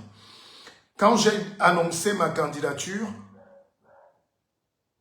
une semaine après, les Cabral qui étaient avec moi, mes jeunes frères et tout, ils sont sortis de l'université, paf, on leur ouvrait dans les portes de la CRTV, Actualité Hebdo, ceci, cela, et les médias et tout, et tout, et tout. J'ai dit, ah, l'affaire-ci est compliquée. Bon, Cabral est brillant, évidemment, je ne parle pas de ça, mais je dis la facilité avec laquelle on a introduit le gars dans les milieux où nous, on n'avait même plus accès. Nous, on veut parler, la police vient, on veut, mais Cabral parle, on dit meeting, Cabral. Je dis, mais ça, c'est encore quoi ça? Et on m'a oublié, et c'est ça la vie politique. Vraiment, je ne m'en plains pas, je ne suis pas un aigri, au contraire, regardez comment je suis beau, mais je vous dis que c'est violent. Et aujourd'hui, regardez ce qui se passe avec le même Cabral. Vous avez l'impression que dès qu'on a utilisé le gars, il veut faire encore le bon. On va chercher notre petit là, ingénieur. Il a les joues comme le bébé qui boit le biberon là. Hein? On dit c'est lui maintenant, c'est lui. Ouais, c'est lui. On sait qu'il n'ira nulle part. Il va faire un peu là, mais si pas extraordinaire, il fait un bon score parce qu'il est intelligent. En 2032, avant 2032, on va s'occuper de lui. Maintenant, on n'a rien à dire sur lui. On lui fait des plateaux télé, il est partout, les jeunes filles posent... voilà, il rame, c'est ça. Voilà. Les filles sont folles, on m'envoie une box, on dit c'est le plus beau Camerounais, il est... Je dis, ah bon? La politique, donc, si vous n'avez pas la culture de l'infidélité et du tacle par derrière, ne venez pas. Et deuxième chose, vous savez, quand on était plus jeune, quand on jouait au foot, et qu'il y a un vrai joueur dans l'équipe d'en face, avant même le match, on te dit d'aller le piétiner. Cameroun-Argentine, on ne pouvait pas battre l'Argentine avec un Diego Maradona à 100% de ses forces. Je vous rappelle qu'avant le coup d'envoi, Tato Stefano allait le piétiner à la cheville. Maradona dit qu'il a joué à 40% de ses potentialités à la fin du match. Et vous croyez que... Mais vous célébrez la victoire du Cameroun. C'est pour vous dire que la politique, c'est le champ de tous les débordements. C'est exactement comme dans le sport. Il y a les règles que vous voyez et puis il y a les batailles que vous ne pouvez pas comprendre. Dès le premier coup d'envoi, si vous avez la mémoire, pour ceux qui ne sont pas très jeunes, nous on était là en 90, ne dis pas qu'elle m'a pris la godasse. Il est venu mettre sur le cœur de Maradona. Maradona a dit qu'il a cru qu'il est mort, son cœur s'est arrêté. Alors, vous croyez que Maradona jouait encore là? Il ne pouvait pas. Quand il avait le ballon, il poussait direct, il ne pouvait plus dribbler. Et c'est ça la psychologie. Donc, dans une élection présidentielle, tout le monde utilise tous les moyens nécessaires. C'est pour ça que, moi j'ai dit par exemple aux partisans de Camto, que j'aime beaucoup, qu'au lieu de passer le temps à nous engueuler, nous insulter, nous dénigrer, vous êtes en train de tuer des gars qui peuvent vous apporter un petit bongo dans le truc. On utilise toutes les armes nécessaires. Vous savez ce qu'on dit, non? Hein? Tous les moyens sont bons tant qu'ils sont efficaces. Vous n'avez pas beaucoup lu. Nous, on a eu la chance de lire les Odes d'erreur. C'est Kafka. Ouais, c'était Kafka, non? Odes, Kafka, c'est quoi le titre? Kafka. C'est pour ça qu'on dit situation kafkaïenne, parce que, voilà. Qui va me rappeler le titre de Kafka, là? On a lu les Odes d'erreur, les gars brutaux qui te disaient que en politique, il n'y a pas de morale, il n'y a que le but. Il faut atteindre un but. Malheureusement, le monde est comme ça. Quand Trump veut bombarder l'Iran, il ne s'assoit pas pour caresser, il ne veut pas savoir s'il y a le Conseil des Nations Unies. Il met les B-52, il va détruire, il dit qu'il s'en fout. Israël fait pareil.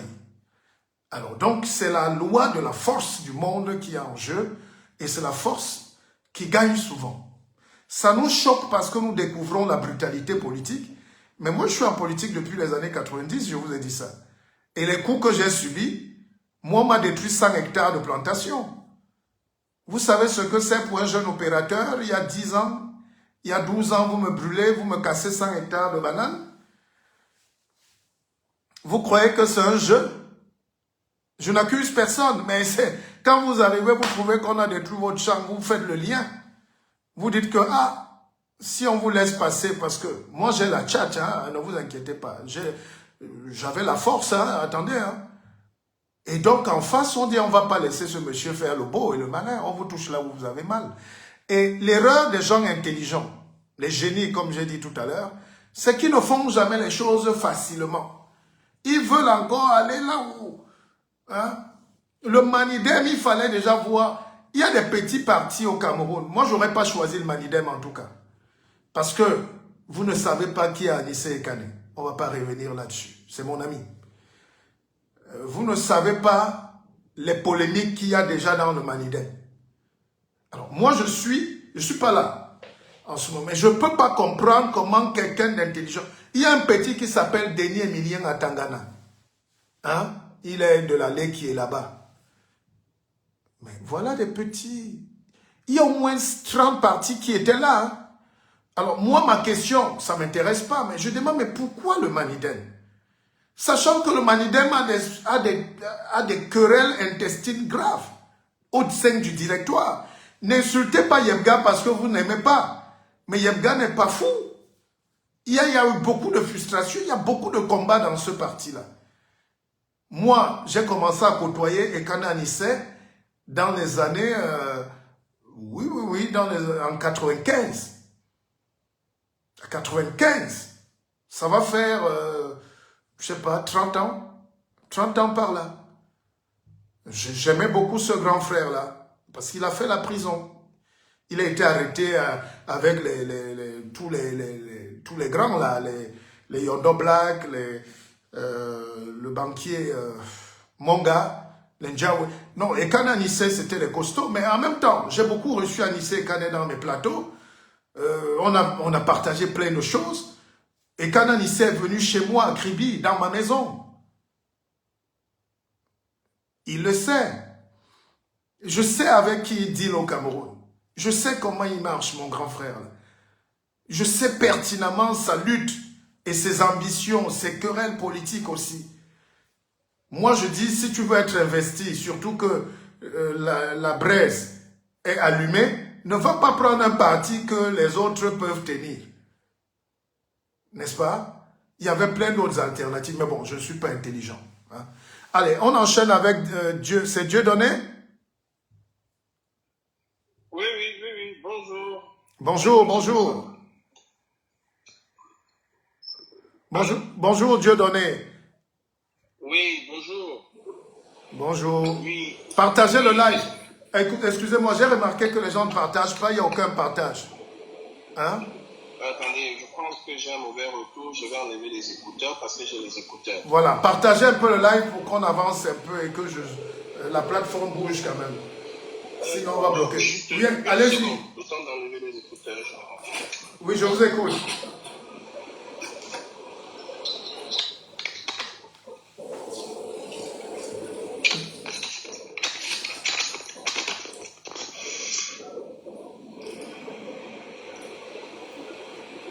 Allez-y. Oh.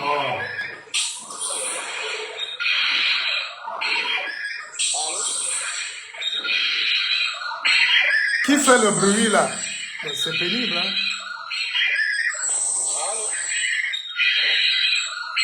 Oui, allô?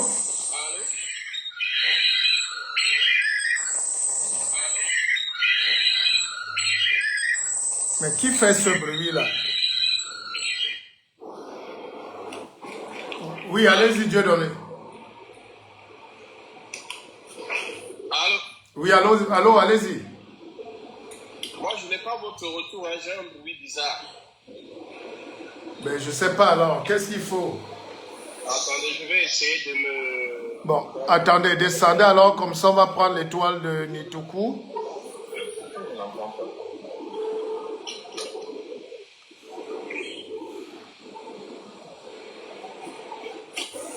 Allô, l'étoile? Et qui? Oui, bonsoir. C'est qui même? Oh, c'est compliqué. Allô?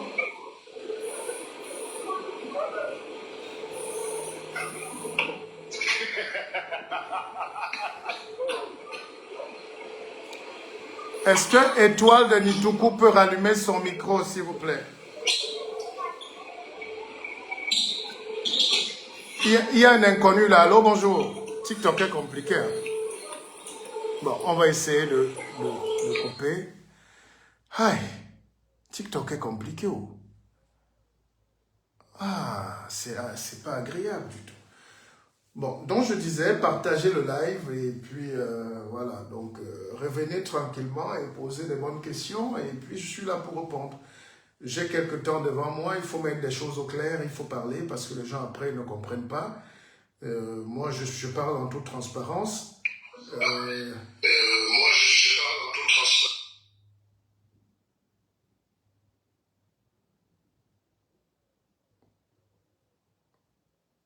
Calvin, c'est pas le fait d'insulter qui fera de vous un grand. C'est pas le fait d'insulter qui fera de vous un grand. Bon.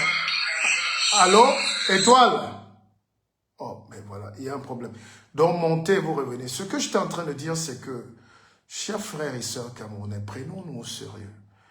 Les Camerounais croient qu'ils sont déjà des Japonais, comme un grand pays, les règles, non. Tout dans un pays se construit. Vous n'avez pas eu le temps de construire et les institutions fortes, comme vous demandez, et les autoroutes, et les universités 2.0. Tout le monde est en train de fuir au Canada, le pays se meurt dans la poussière, mais en même temps vous réclamez les hôpitaux, mais vous voulez que ça tombe du ciel? Les Africains sont des petits enfants de la planète, des petits égoïstes. Ils viennent en Europe pour manger. Ida. Vous avez encore des problèmes alimentaires. Nous sommes le seul peuple au monde qui immigre pour manger. Notre réussite, c'est avoir à manger en France, au Canada, en Belgique. Notre réussite, ce n'est pas comme les Chinois venaient pour dire on va prendre le savoir pour le ramener. Et tant qu'on n'a pas dépassé ce cap-là, où on vient prendre de l'intelligence, où on vient prendre des choses qui nous apportent la plus-value, où on vient réfléchir, on va toujours accuser les gens. Allô?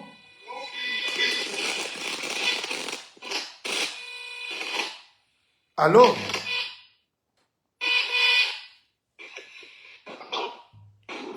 Oui, mais qui a des problèmes là? Étoile.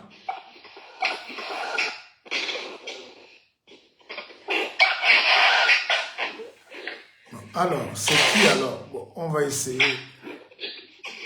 Non, ce n'est même pas Étoile, c'est quelqu'un là, le Joby. Voilà. Donc, j'expliquais que, chers Camerounais, vous ne prenez pas le temps de bâtir une force. Les Camerounais n'ont pas le temps de créer un pays. On se comporte exactement comme les bébés gâtés. On veut le biberon, on veut le lait. Mais est-ce que vous avez travaillé pour le lait? Est-ce que vous avez travaillé pour le lait? Est-ce que vous avez nourri vos vaches? Est-ce que vous avez créé un cheptel? Est-ce qu'on a créé, même quand on accuse les Français aujourd'hui, les Blancs ont fait, j'écoute les lives, mais il ne faut pas être ridicule. Quand on dit aux Camerounais de créer aujourd'hui une grande société multinationale, même de se mettre à 100, à 20, pour créer des grandes fermes, n'est-ce pas, chacun envoie l'argent pour construire sa maison au village? On est encore dans la nourriture. On n'est pas dans le développement orthonormé d'un pays. Il nous manque de vision. Et les Occidentaux, les Asiatiques, vous vous comparez aux Chinois. Les Chinois se mettent à 500 pour faire un projet étant aux États-Unis. Et ils contrôlent et New York, et ils contrôlent et Beijing et Pékin. Les Camerounais, tout ce qu'il y a, c'est faire la fête. Remplir un bateau pour danser, remplir une salle de spectacle d'une banlieue pour danser, remplir... Mais qui crée de l'intelligence, un think tank? Qui crée du savoir? Qui crée au Cameroun aujourd'hui un pôle d'excellence? Bonsoir, monsieur Martial. Oui, bonsoir, monsieur. Oui, j'étais parmi les gens, quand tu as commencé à dire que tu devais déposer la candidature, j'étais parmi les gens que j'étais sûr au moins à 80%. Mais je ne comprends pas ce qui s'est passé à la dernière minute. Ce qui s'est passé, je ne comprends pas. Parce que parler et passer à l'action, c'est deux choses. Parce qu'on n'est plus au moment de parler ou bien d'expliquer que non. Le plus important, c'est partir déposer, même si on rejette. Mais on va voir que non, M. Martial a eu la volonté, le courage d'essayer. Là, il faut oser. Mais moi, vous n'avez pas osé. Vous n'avez pas osé parce que moi, je me dis que mieux tu fais une coalition avec le président du parti l'aurait fait. On n'ajoute pas l'argent sur l'argent. Parce que c'est ce que moi je vois, c'est ma part de... Je ne sais pas. Si vous pouvez m'expliquer pourquoi vous n'avez pas déposé vos candidatures, moi je ne sais pas pourquoi. On n'a pas pu avoir les 300 signatures. Ou bien qu'est-ce qui n'a pas marché dans le village ici et savait? Je vous écoute, merci. Merci Yemga. Déjà, je constate que tu n'as même pas donné l'argent sur ma candidature, mais tu viens gueuler. N'est-ce pas? Vous les gars, Baham, si vous êtes très mal élevés. Tu te moques du gars de Banjoun, du référé, s'il est professeur titulaire des collèges et des lycées. C'est un savant physicien. Il est détruit par voilà, l'environnement ou sa vie personnelle, mais vous en parlez comme si c'est un rigolo. C'est pas un rigolo. Hein? Faut respecter les gens qui... Hein? Et moi, je vous ai expliqué, je n'ai pas intérêt. Pourquoi je vais venir faire ma candidature dans ce brouhaha où les gens viennent bavarder, les gens viennent s'amuser et vous dites que c'est le courage. Je l'ai fait en 2018. Vous n'étiez même pas, vous étiez encore dans le désert, mon cher. Hein? Donc, j'ai déposé ma candidature avec les 30 millions il y a, voilà, il y a quelques années. Je ne sais pas où vous étiez. Alors, je vais donner la parole à quelqu'un d'autre. C'est Yen.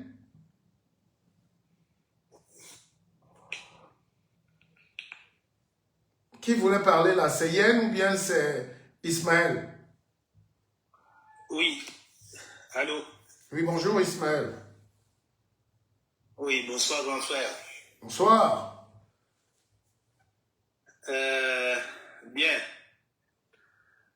J'ai voulu que l'on s'entretienne 2 minutes parce que j'ai pris un petit moment pour vous observer depuis quelques années. D'abord dans votre posture d'il y a quelques années où vous me sembliez être un grand pourfendeur de ce régime parce qu'à ce moment-là, peut-être que vous n'aviez pas le même niveau de discernement. Vous trouviez, comme la plupart des Camerounais, que rien du tout ne marchait. Que la gouvernance du Cameroun était, pour dire le moins, catastrophique. Avant que, un matin, que l'on se trouve à un niveau d'intelligence peut-être que nettement plus élevé que celle d'hier, de votre point de vue, où vous voyez désormais le Cameroun comme un paradis, où il faut absolument soutenir une personne que vous-même, vous avez peint en noir en disant des choses que je n'aurais même pas le courage de répéter moi ici. Je vous ai entendu longuement à chaque fois parler. J'ai été tout le temps effaré à chaque fois que je vous entends. Parce que j'ai rarement entendu comment on peut être aussi convaincant ou vouloir l'être en disant une chose et en disant radicalement le contraire. J'ai été toujours effaré par cette façon de faire. Je me suis demandé, oh mon Dieu, quelle est la chose qu'on est en train de vouloir nous promouvoir au Cameroun?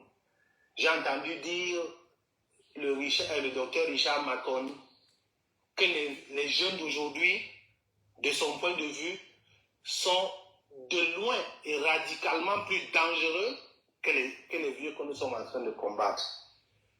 Je vous ai entendu en si peu de temps nous faire que la promotion dans ce live des choses qui relèvent de mon point de vue des insanités, des non-valeurs, des choses incroyablement et indiciblement mauvaises. En nous prenant des exemples de la France où on aurait écarté une candidate à l'élection présidentielle avant. Je me suis demandé, est-ce que l'on va se renfermer dans les carcans du livre éternellement, alors qu'on peut avoir l'intelligence qui est la vôtre pour penser, pour propulser une manière de voir qui soit nouvelle pour le développement de notre Afrique, de notre Cameroun. Mais, à contrario, on se trouve toujours à nous rappeler les théories de Machiavel, les théories de tel autre penseur et tout. Est-ce qu'il est question ici des théories? Qu'est-ce que nous-mêmes nous pensons de ces théories-là? Si nos paupières de discernement ne dorment pas d'un sommeil de juste, qu'est-ce qu'on peut penser de ces théories? Pourquoi est-ce qu'on ne nous rappelle pas également que nous avons des jeunes gens comme Paul Kagame qui sont venus au pouvoir alors que leur pays sortait de la guerre, des décombres de la déstabilisation, mais qui ont rendu leur pays aujourd'hui enviable. Je ne suis pas sûr qu'il y ait un seul Rwandais qui prendrait aujourd'hui la mer pour aller en Europe. Pourquoi est-ce que l'on ne nous rappelle pas qu'il y a eu des gens dans cette humanité, dans cette vie, comme les Jenny Rawlings, qui sont venus, bien que prenant le pouvoir par la force, sont venus rétablir les choses. Ils ont propulsé une façon de voir. Ils ont même pendu les gens pour que les mœurs soient désormais établies dans une société. Ils en sont partis par la suite. Nous voyons aujourd'hui même des gens comme Patrice Talon qui dit qu'on ne va pas l'enchaîner dans la chaise du pouvoir et qu'il partirait coûte que coûte, vaille que vaille, parce qu'il veut avoir son nom dans l'histoire.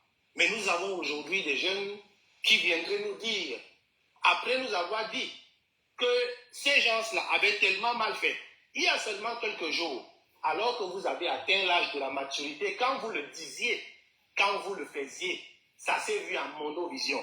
Je me demande, oh mon Dieu, qu'est-ce que ça peut être difficile d'expliquer à ses propres enfants qu'on puisse dire une chose le matin et radicalement le contraire le soir, en disant que celle du soir est meilleure que celle du matin. Et qu'est-ce qu'on va donner comme garantie à ces mêmes enfants-là en leur regardant droit dans les yeux? Que notre posture de ce soir ne va pas être radicalement contraire demain matin et redevenir à celle d'hier ou une posture intermédiaire. On se pose la question, est-ce qu'au Cameroun, nous avons simplement envie de promouvoir, puisque nous avons été champions dans le monde de la corruption, nous avons été champions dans tout ce qui est mauvais, est-ce que désormais nous voulons être champions dans l'exportation des non-valeurs, des incohérences, des contradictions? Parce que nous avons, un peu comme vous, grand frère, je n'ai rien contre vous personnellement, mais votre façon de faire, nous avons des gens comme des Saint-Sébérien en gros, nous avons que des gens comme ça, on se dit, oh mon Dieu, qu'est-ce qu'on a fait au Cameroun pour mériter cela? Tout le monde peut voir de ses yeux que le Cameroun a tout en termes de ressources naturelles, en termes de ressources humaines. Le Seigneur nous a bénis. Mais nous ne comprenons pas comment nous pouvons être à la traîne et que nous ayons des grands frères, que nous voyons avec une élégance discursive parfois dans le débat, avec un verbe qui est soutenu, avec une façon de parler qui est enviable, qui est inspirante, mais nous dire des choses avec ce verbe-là en les mettant au service du mal. J'ai envie de te dire, grand frère, j'ai l'occasion de te parler. Je suis profondément outré par non seulement toi, mais par tout ce prototype de jeunes qui sont en train de faire comme vous. C'est ma conviction. Je ne trouve pas qu'il y a plus méchant sur la terre comme des jeunes qui sont comme vous. Moi, tu es un modèle pour moi, grand frère, même en te tutoyer, parce que tu fais partie pour moi des Camerounais qui s'habillent le plus bien possible. Si tu vois mon profil, tu vas voir que je suis à ton école. Mais ce n'est que cela que moi je peux prendre de toi pour le moment. Parce qu'à côté de cela, je vais préférer de loin quelqu'un comme Richard Macon qui n'a pas toutes les faveurs du régime, mais qui va choisir de se mettre du bon côté de l'histoire. Je suis tout le temps dérangé quand je te vois désormais dans cette nouvelle posture. Je me suis dit, oh mon Dieu, qu'est-ce qu'on peut être aussi serein dans une posture qu'on a totalement combattue hier. Je n'ai pas de mots pour dire honnêtement mon sentiment, mais quand j'ai encore entendu tout le discours d'aujourd'hui, je me suis dit encore une fois de plus, comment est-ce qu'on peut vouloir envier le fauteuil présidentiel en 2032 et assumer en monovision de dire que la politique, c'est savoir faire des tacles par derrière. La politique, c'est savoir faire des coups foirés. Je me dis, oh mon Dieu, comment est-ce que le bon sens peut nous commander de dire des choses comme ça en monovision? Je croyais que vous allez, vous comme penseur, parce que vous écrivez, je vous suis depuis un moment. Je sais que vous avez la capacité de penser et de faire penser. Vous avez la capacité de propulser une façon de penser et de voir. Bon, écoutez. Comment est-ce qu'on peut nous ramener seulement ces choses des blancs dans les livres? Qu'est-ce que vous nous proposez? Jeune homme, vous avez fini. Calmez-vous donc d'abord. Calmez-vous. Hein? Moi, je vous connais. Vous êtes tous mes petits là. Quand vous faites souvent là, je vous laisse parler, vous débitez, vous insultez poliment, vous faites... Mais vous parlez à un grand maître de la rhétorique. Et parfois, je suis heureux de vous laisser aller jusqu'au bout. Mais quand je commence à répondre, c'est encore vous qui vous fâchez les premiers. Hein? Il y avait un autre type là l'autre jour, il est venu tellement m'insulter. Et quand j'ai voulu répondre, il s'est fâché. Alors déjà, je vais vous rassurer. Je n'ai pas demandé votre concours pour être Martial Bissog. Le Martial Bissog qui ne change pas, qui est constant. Vous n'avez même lu aucun de mes livres. Vous ne pouvez même pas lire un seul de mes livres et surtout le comprendre. Parce que vous ne pourrez pas. C'est ça l'avantage d'être écrivain reconnu. Quand vous dites quelque chose, vous ne pouvez pas vous dédire. Je ne suis pas venu cautionner ce qui se passe ou pas. On est dans le champ de l'explication politique. C'est là où c'est pas moi, je ne suis pas votre père. Je ne suis pas là pour votre éducation et civique et civile et intellectuelle. Je suis en train de vous commenter l'actualité globalement des élections, comme les gens me le demandent. Et vous me demandez pourquoi on a éliminé tel et pourquoi on n'a pas éliminé tel et pourquoi. Je vous dis non. Pour aller à un combat politique comme l'élection présidentielle, il vaudrait mieux être costaud. Il faut s'entourer de toutes les forces positives.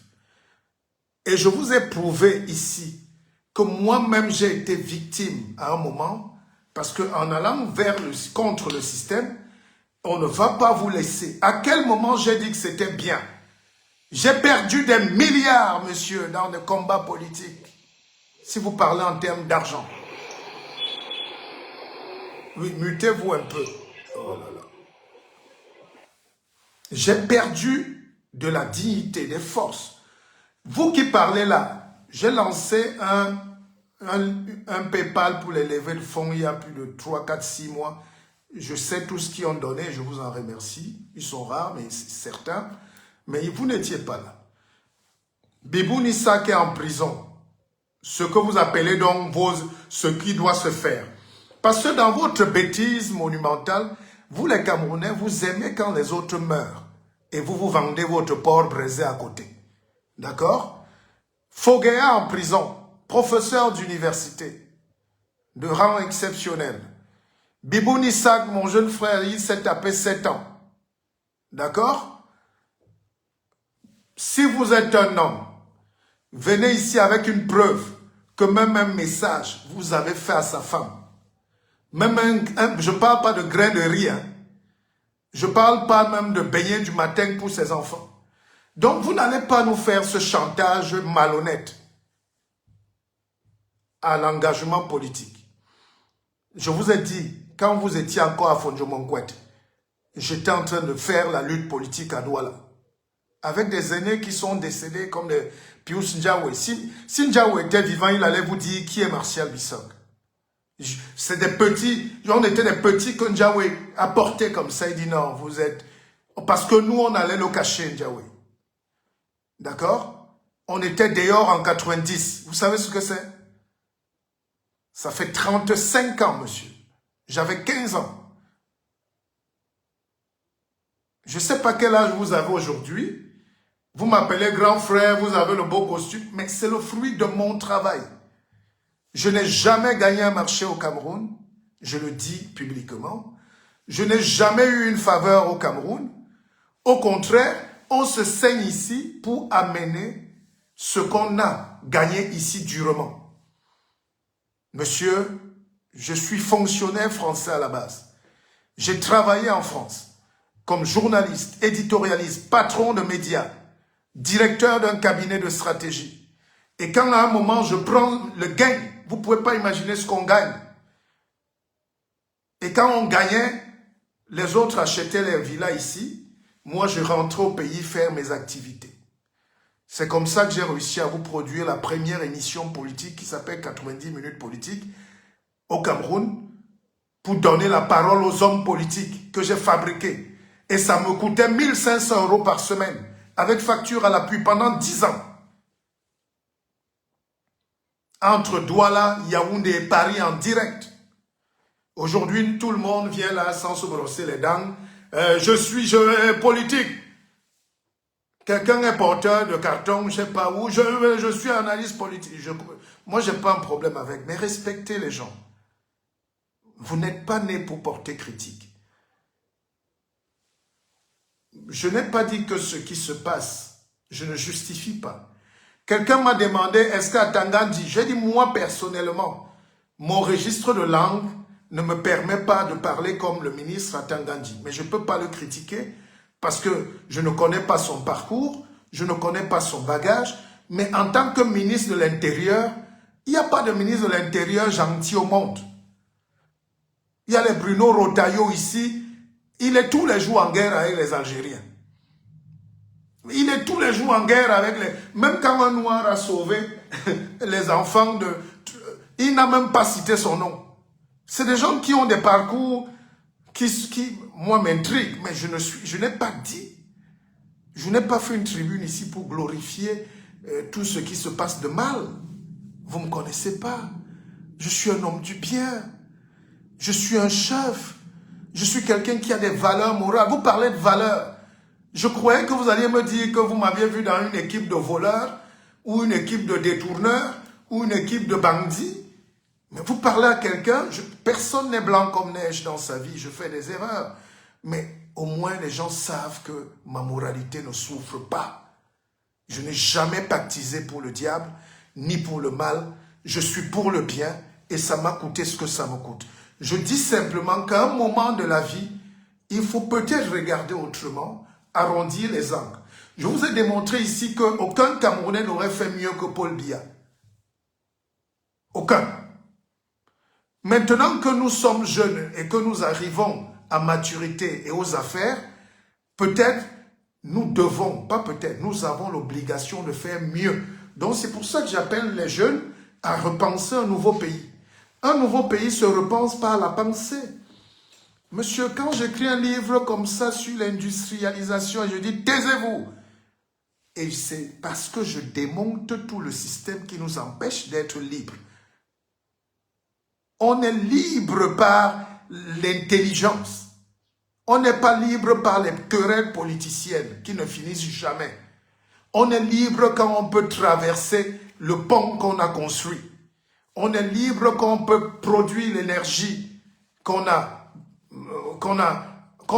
consommer l'énergie qu'on a produite. Vous ne prenez jamais la peine de respecter les gens qui pensent.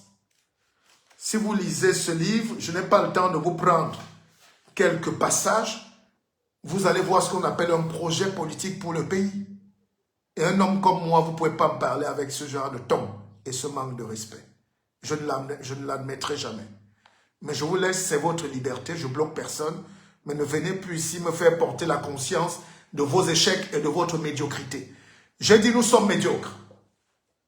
Oui, ceux qui veulent le livre peuvent m'écrire inbox ou vous prenez sur Amazon, je ne sais pas où.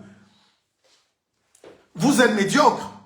Le seul problème du Cameroun aujourd'hui, c'est la misère, l'économie. Et pour avoir l'économie, il faut la transformation, il faut l'industrie. Et là, j'ai dit en chapitre 3, pourquoi nous fuyons la machine? L'esprit scientifique dans tout ça. Si on avait l'esprit scientifique, c'est-à-dire la manière de penser clairement, c'est que les 3/4 des problèmes qu'on a là aujourd'hui ne nous arrivent pas. C'est que l'argent qu'on a, c'est l'argent de la vente des beignets. L'argent du bois que le blanc a fixé. Le blanc vient avec ses machines, il creuse, il puise le pétrole, il part avec et vous dites que c'est votre pétrole. Il vous dit prenez alors vous-même votre pétrole. Personne ne sait ce que c'est que le pétrole. Idem pour l'or, le fer, le diamant. Si on développe cette intelligence où nous-mêmes nous sommes libres de produire, de vendre, d'acheter, de construire, ça veut dire qu'on n'a plus besoin d'être un pays pauvre. D'accord? C'était ça le fond de ma pensée. L'idée même de l'économie est une mise en marche de l'écologie. C'est-à-dire que c'est maintenant, parce que je vous ai expliqué que le Cameroun est né brutalement, d'un viol terrible. Et très tôt, on nous a demandé d'avoir les autoroutes, les universités, les ceci, les... On ne peut pas. C'est 100 ans là de balbutiement. Et c'est maintenant qu'on commence à raisonner, à vouloir sortir de là. Et même là, il y a des réflexes qui nous empêchent, parce qu'il y a, vous voyez, la religion, la colonisation, la manière du nègre de voir le blanc comme un dieu, d'aller prier les statuettes de Jésus, Marie, Joseph, d'aller croire que c'est à l'église qu'on va nous trouver les solutions, et d'aller croire que le Vatican doit venir parler chez nous. Mais monsieur, il nous revient à nous de créer notre pays. J'ai pris le cas des Indiens. Aujourd'hui, les Camerounais sont fiers de dire on va au Canada, on va au Canada. Mais je ne suis pas contre, mais ça demande une immaturité, de la bêtise même, pour nous tous qui avons immigré. Parce que l'Allemagne a lancé il y a quelques années un programme, ils voulaient 5000 ingénieurs informaticiens indiens. Ils sont allés donner même les visas dans les universités. Au bout de 8 mois, il n'y avait même pas 500 Indiens. Et les Allemands ont dit, mais comment ces gens-ci ne veulent pas venir en Allemagne? Les gars disent, mais on ne peut pas venir en Allemagne pour développer l'Allemagne. Si on étudie l'informatique, c'est pour rester en Inde et faire ce qu'il y a en Inde chez nous. Et ce qu'il y a en Allemagne chez nous, on peut le faire. Or, vous, et c'est ce que j'étais en train de dire, parce que je suis en train de penser, depuis toutes ces nuits-là, je ne dors pas, je suis un peu fatigué. Je dis, mais l'Afrique va se réveiller quand? Nous sommes comme des animaux dans une forêt. Dès qu'on secoue un peu les arbres, on vous fait peur, vous fuyez. Et les gens viennent, ils mangent toute votre nourriture et ils se lèvent, ils s'en vont. C'est ce qui se passe aujourd'hui au Cameroun. Dès qu'on vous dit, oh, le Cameroun ne va pas bien, tout le monde répète encore comme des fous. Oui, le Cameroun ne va pas bien. Mais un pays qui ne va pas bien, allez faire Douala et Déa, regardez seulement la route, comment les usines. Faites aider à Kribi jusqu'au port. Regardez comment des deux côtés de la route, les Chinois, les Turcs, les Pakistanais, les Italiens, les Français, les Allemands sont en train d'occuper tout l'espace. Vous êtes vigile à Paris, vous allez accuser les gens? La maturité donc, c'est que nous qui avons le privilège parfois de sortir de nos forêts, on se dit, mais à quoi bon de donner toute l'énergie ici si on ne peut pas ramener un peu là-bas? C'est ce que les Chinois que vous citez là tous les jours ont fait. La technologie n'est pas tombée du ciel. Les Chinois, à un moment, ils ont flatté les Occidentaux, les Allemands et tout, d'amener leurs usines chez eux. Et une fois que les usines étaient là, au lieu de faire les panafricanistes, les Chinois saisistes, ils ont commencé à chercher comment on visse les boulons. Nous, on a eu à l'UQAM, on a eu toutes les sociétés, les Solucam, les Alucam, tout ça. Les Français ont amené tout ce qu'ils ont de mieux dans notre pays. Qu'est-ce qu'on a fait? On a fait le panafricanisme, la révolution, la fierté d'être chez nous. Partez chez vous. Les Noirs, leur premier mot, c'est partez chez vous. Sans réfléchir que, mais avant de dire ça à celui qui m'amène la technologie, il faut d'abord que je prenne la technologie et puis après, il peut partir s'il veut. C'est comme ça que les Chinois ont fait et puis ils ont créé le Covid. Ils créent des stratégies pour que vous quittez leur pays. Ça, c'est trop fort pour vous ou pas? Quelqu'un ne peut pas t'amener une industrie comme à l'UQAM et tu dis qu'il ne t'aime pas. Il n'est pas là pour t'aimer. Péchinet, à l'époque, c'était le must de l'économie mondiale. C'est les électrolyses. C'est la chimie à un très haut degré. C'est l'aluminium. Et ils ont mis ça dans mon village. Vous me remettez à cette époque-là, je ne vais pas combattre la France. Je ne vais pas affirmer ma souveraineté de ma forêt qui ne me sert à rien. Je vais chercher à domestiquer l'intelligence, la technologie qu'ils m'ont amenée. Et c'est ce Cameroun que je vous propose en 2032. C'est pour ça que j'ai commencé à écrire ce livre. Retenez bien ce livre. Industrialisez-vous et taisez-vous. Vous allez me donner raison même après ma mort. Comme ça arrive souvent chez les pays pauvres. Si on avait capté l'énergie, l'industrie, si on avait capté les forces, mais on est dans des querelles, le tribalisme, on est là-bas, le Nozo, on est là-bas, le Nord-Ouest, on est là-bas, et vous accusez Paul Biya. Qui pouvait faire mieux que Paul Biya? Puisque ceux que vous dites qu'ils étaient meilleurs ont été ces petits ministres.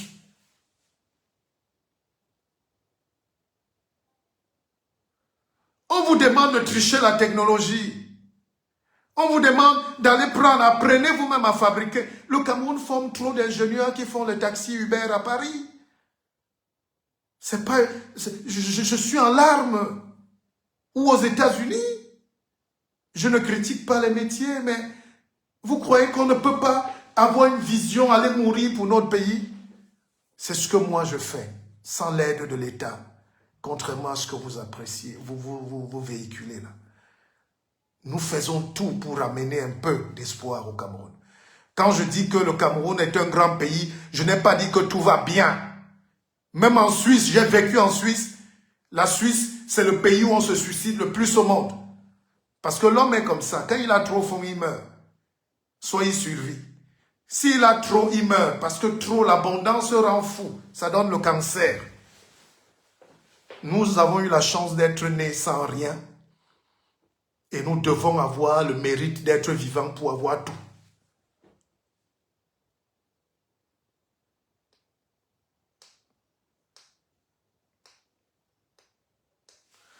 Peut-être mon discours n'est pas compris. Je vous comprends. Mais vous me donnerez raison dans quelques années.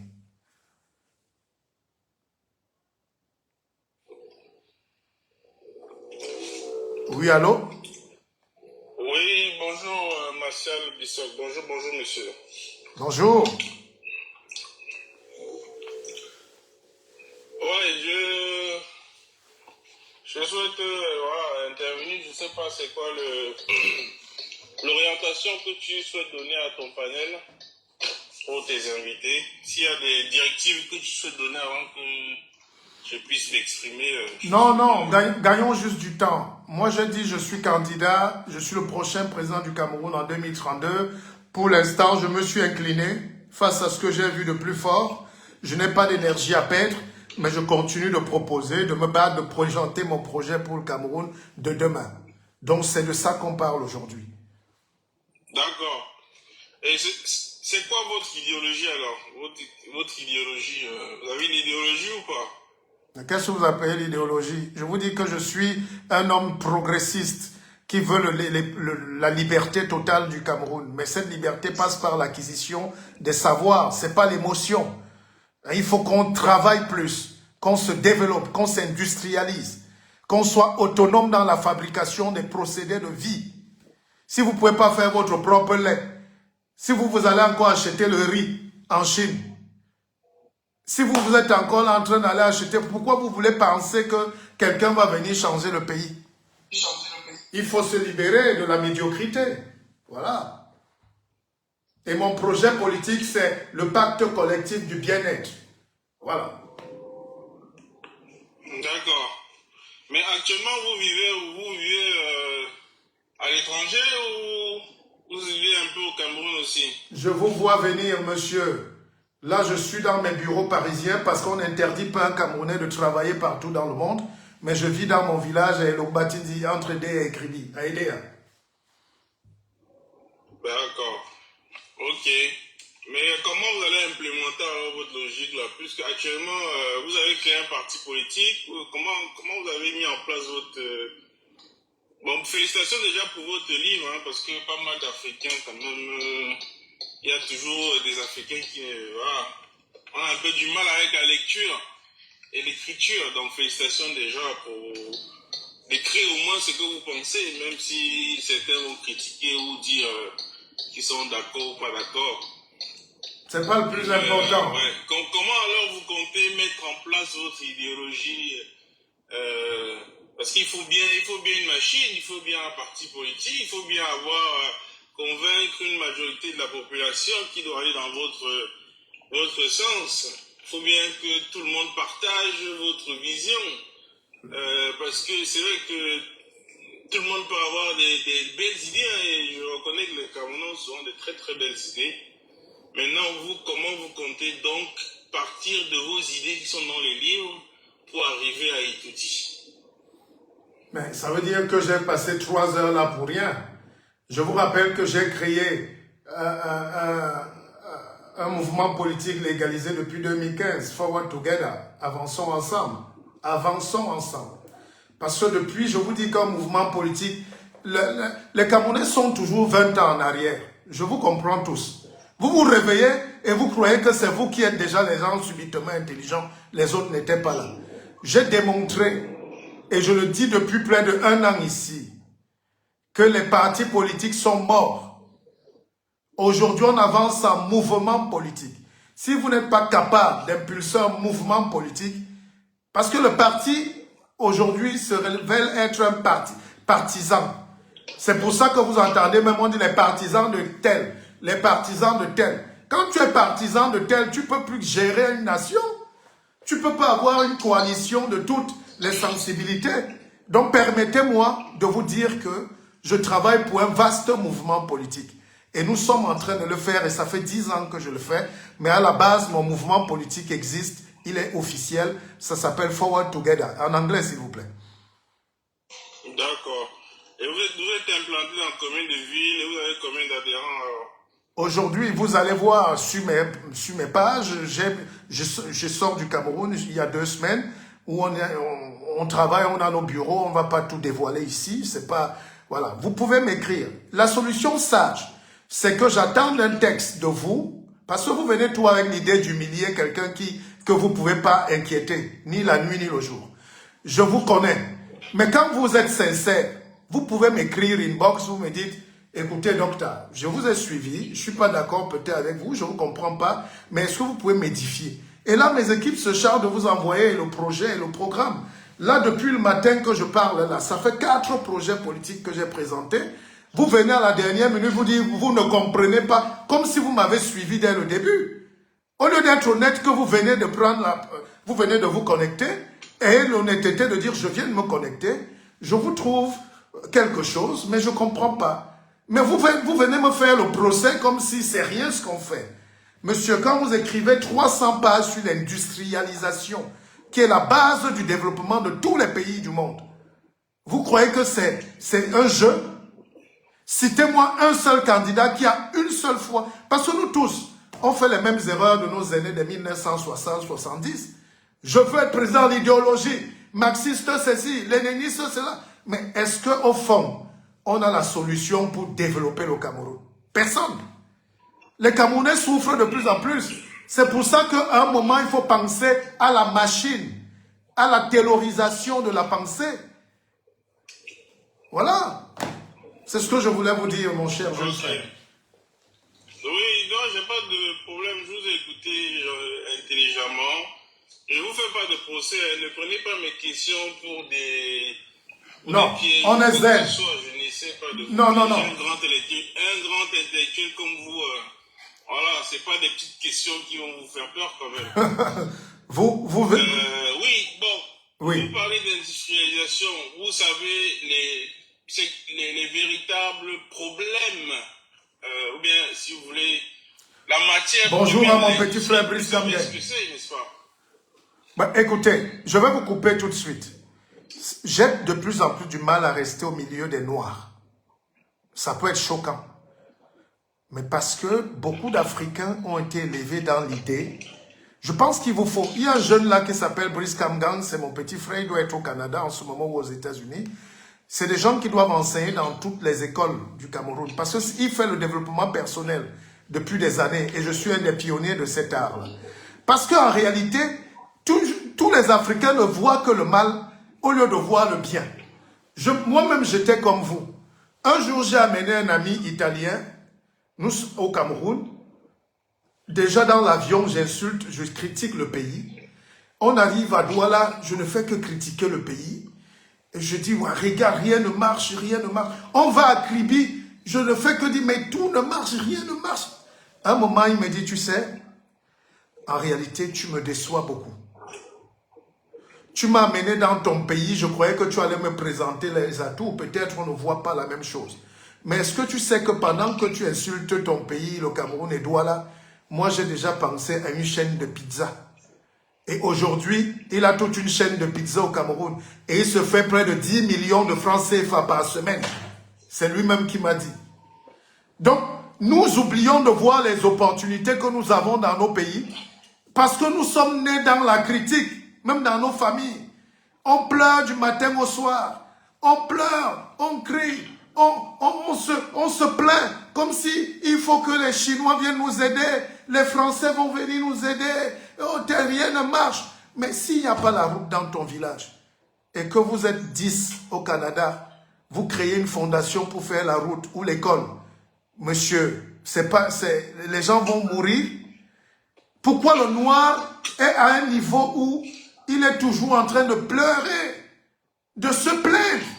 Et depuis que j'ai décidé, moi, de ne plus me plaindre, mais d'agir, j'ai commencé par faire un forage au village, 2, 3, d'aller aider les gens. Voilà la rentrée en septembre, dans un mois pratiquement.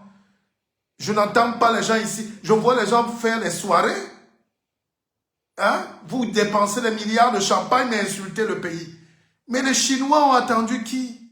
Les Indiens sont 1000 fois plus pauvres que nous. Il y a plus de pauvreté en Inde. Mais en même temps, il y a aussi les cerveaux, les génies. L'informatique, c'est le sang du monde. Si je n'ose pas vous couper, hein, parce que c'est irrespectueux. Mais j'aimerais bien échanger avec vous, vous voyez, mieux comprendre comment vous comptez implémenter votre logique, votre logiciel. Je souhaite d'emblée, si possible, qu'on laisse un peu ce que les gens pensent de côté pour se concentrer sur votre projet. Parce que là, c'est l'heure des projets politiques, c'est l'heure des campagnes électorales, c'est l'heure des... Voilà.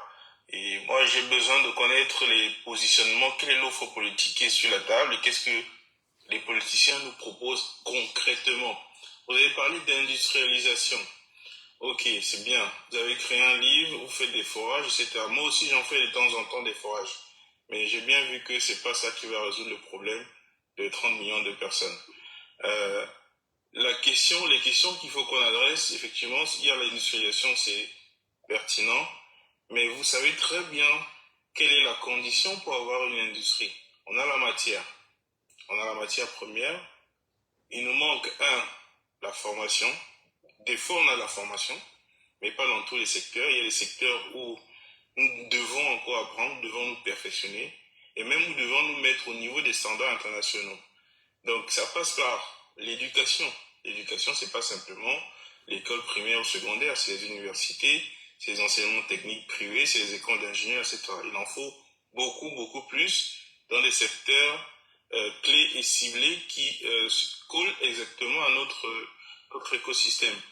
Mais le problème, si vous avez la matière première, vous avez la connaissance, ok, il vous manque deux choses. Il vous manque les outils. Les outils, on va pas réinventer les outils, le fil à couper le beurre ou le couteau. Donc, s'il y a des outils qui sont déjà sur la table, si on ne peut pas en fabriquer, on les achète au moins. Mais moi, mon problème, c'est qu'aujourd'hui, nous ne produisons pas assez d'énergie pour pouvoir supporter un certain type d'industrie. Et c'est ça le véritable problème. Adresser la question de l'énergie. Comment vous, en tant que politicien, vous comptez adresser cette question d'énergie? Il y a l'énergie déjà pour les populations, pour les particuliers, mais il y a une autre énergie avec des niveaux de puissance un peu plus élevés qui va à la direction des entreprises qui vont pouvoir transformer. Sans énergie, il n'y a rien du tout. Tu peux avoir la connaissance, tu peux avoir la matière première, tu peux avoir tout ce que tu veux, mais si tu n'as pas de l'énergie en abondance et à vil prix, parce que l'énergie va rentrer dans ton facteur de production, et ça ne doit pas être plus important que le prix de ta matière première, sinon finalement, tu ne vas pas être compétitif. Donc il faut trouver des solutions pour rendre l'énergie moins chère possible et accessible pour les entreprises qui vont transformer et pouvoir compétir avec d'autres entreprises, que ce soit nationales ou internationales. Comment vous adressez ces questions-là? Moi, je veux le savoir. Vous savez, Julien, je ne vais pas me répéter ici. Vous avez mon livre, lisez-le. Je suis d'accord avec vous qu'il faut l'énergie. Et puis, Ce n'est pas les sujets sur lesquels je vais m'étendre. Je viens de faire une tirade d'au moins 10 minutes où j'ai dit tout ce que vous êtes en train de redire là. Vous voyez, les Camerounais se sont toujours touchés personnellement. J'ai parlé de forage. C'était pas pour me dire que vous n'êtes pas en train de faire vos forages. Je n'ai rien contre vos forages, encore que. J'étais en train de dire que je ne parle que de ça. Depuis plus de 20 ans, je ne parle que de ça. Vous n'allez pas me faire dire... Vous savez, quand vous n'êtes pas au niveau des gens, finalement, j'ai fait ce live aujourd'hui pour faire une confession de foi. Je me sens aigri et triste d'être Camerounais. Parce que j'ai l'impression que quand vous êtes trop en avance, vous énervez le peuple. Vous énervez les gens. Peut-être que notre niveau, c'est au niveau de l'argent sur l'argent. Bissiping là. Vous vous moquez de lui, mais en fait, vous êtes le reflet. Il est le reflet de la vraie société camerounaise. Il y a des gens de temps en temps qui se dégagent de la masse, mais globalement, moi qui connais du pays, qui touche du pays, Abiman Fomboko, vous n'êtes même pas au niveau de Bissiping, professeur de physique-chimie. C'est pas parce qu'il joue les détraqués là, mais vous n'êtes même pas au niveau de Bissiping. Or, nous sommes à 2 mois de l'élection, c'est ça qui est excitant, de filmer le gars en train de gratter sa calvitie, porter les mêmes vêtements depuis une semaine aéré à Yaoundé, ça nous fait rire, c'est tout ce qu'on partage. Vous me parlez d'énergie à moi? Quelqu'un qui développe des thèses entières sur la nécessité de l'indépendance économique qui passe par la maîtrise de l'outil technologique, qui passe par la maîtrise de l'énergie. E est égal à hein, MC2 carré, c'est pas ça? L'énergie. Vous ne pouvez rien faire. Nous parlons d'énergie. Je l'ai dit. C'est même le préambule de mon livre. C'est incroyable. Vous allez tuer les Mongobétis qui veulent vous sauver finalement. Vous allez tuer les Mongobétis dans ce pays. Vous les tuez tous les jours. Je vous fais ce que j'ai fait dans ce livre.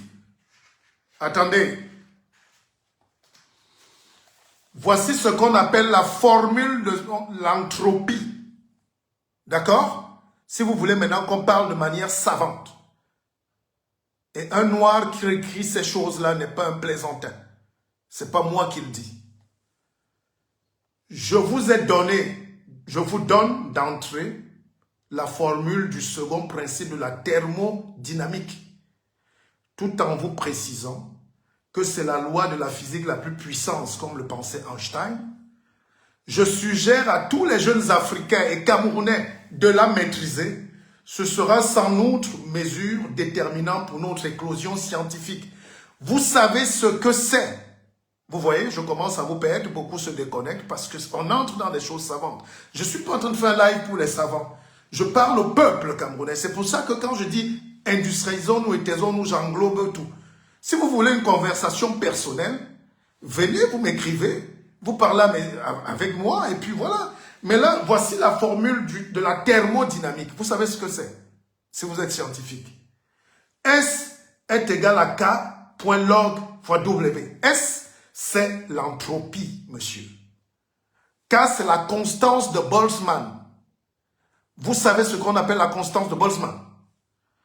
W, c'est la myriade d'états possibles de tous les éléments atomiques ou microscopiques.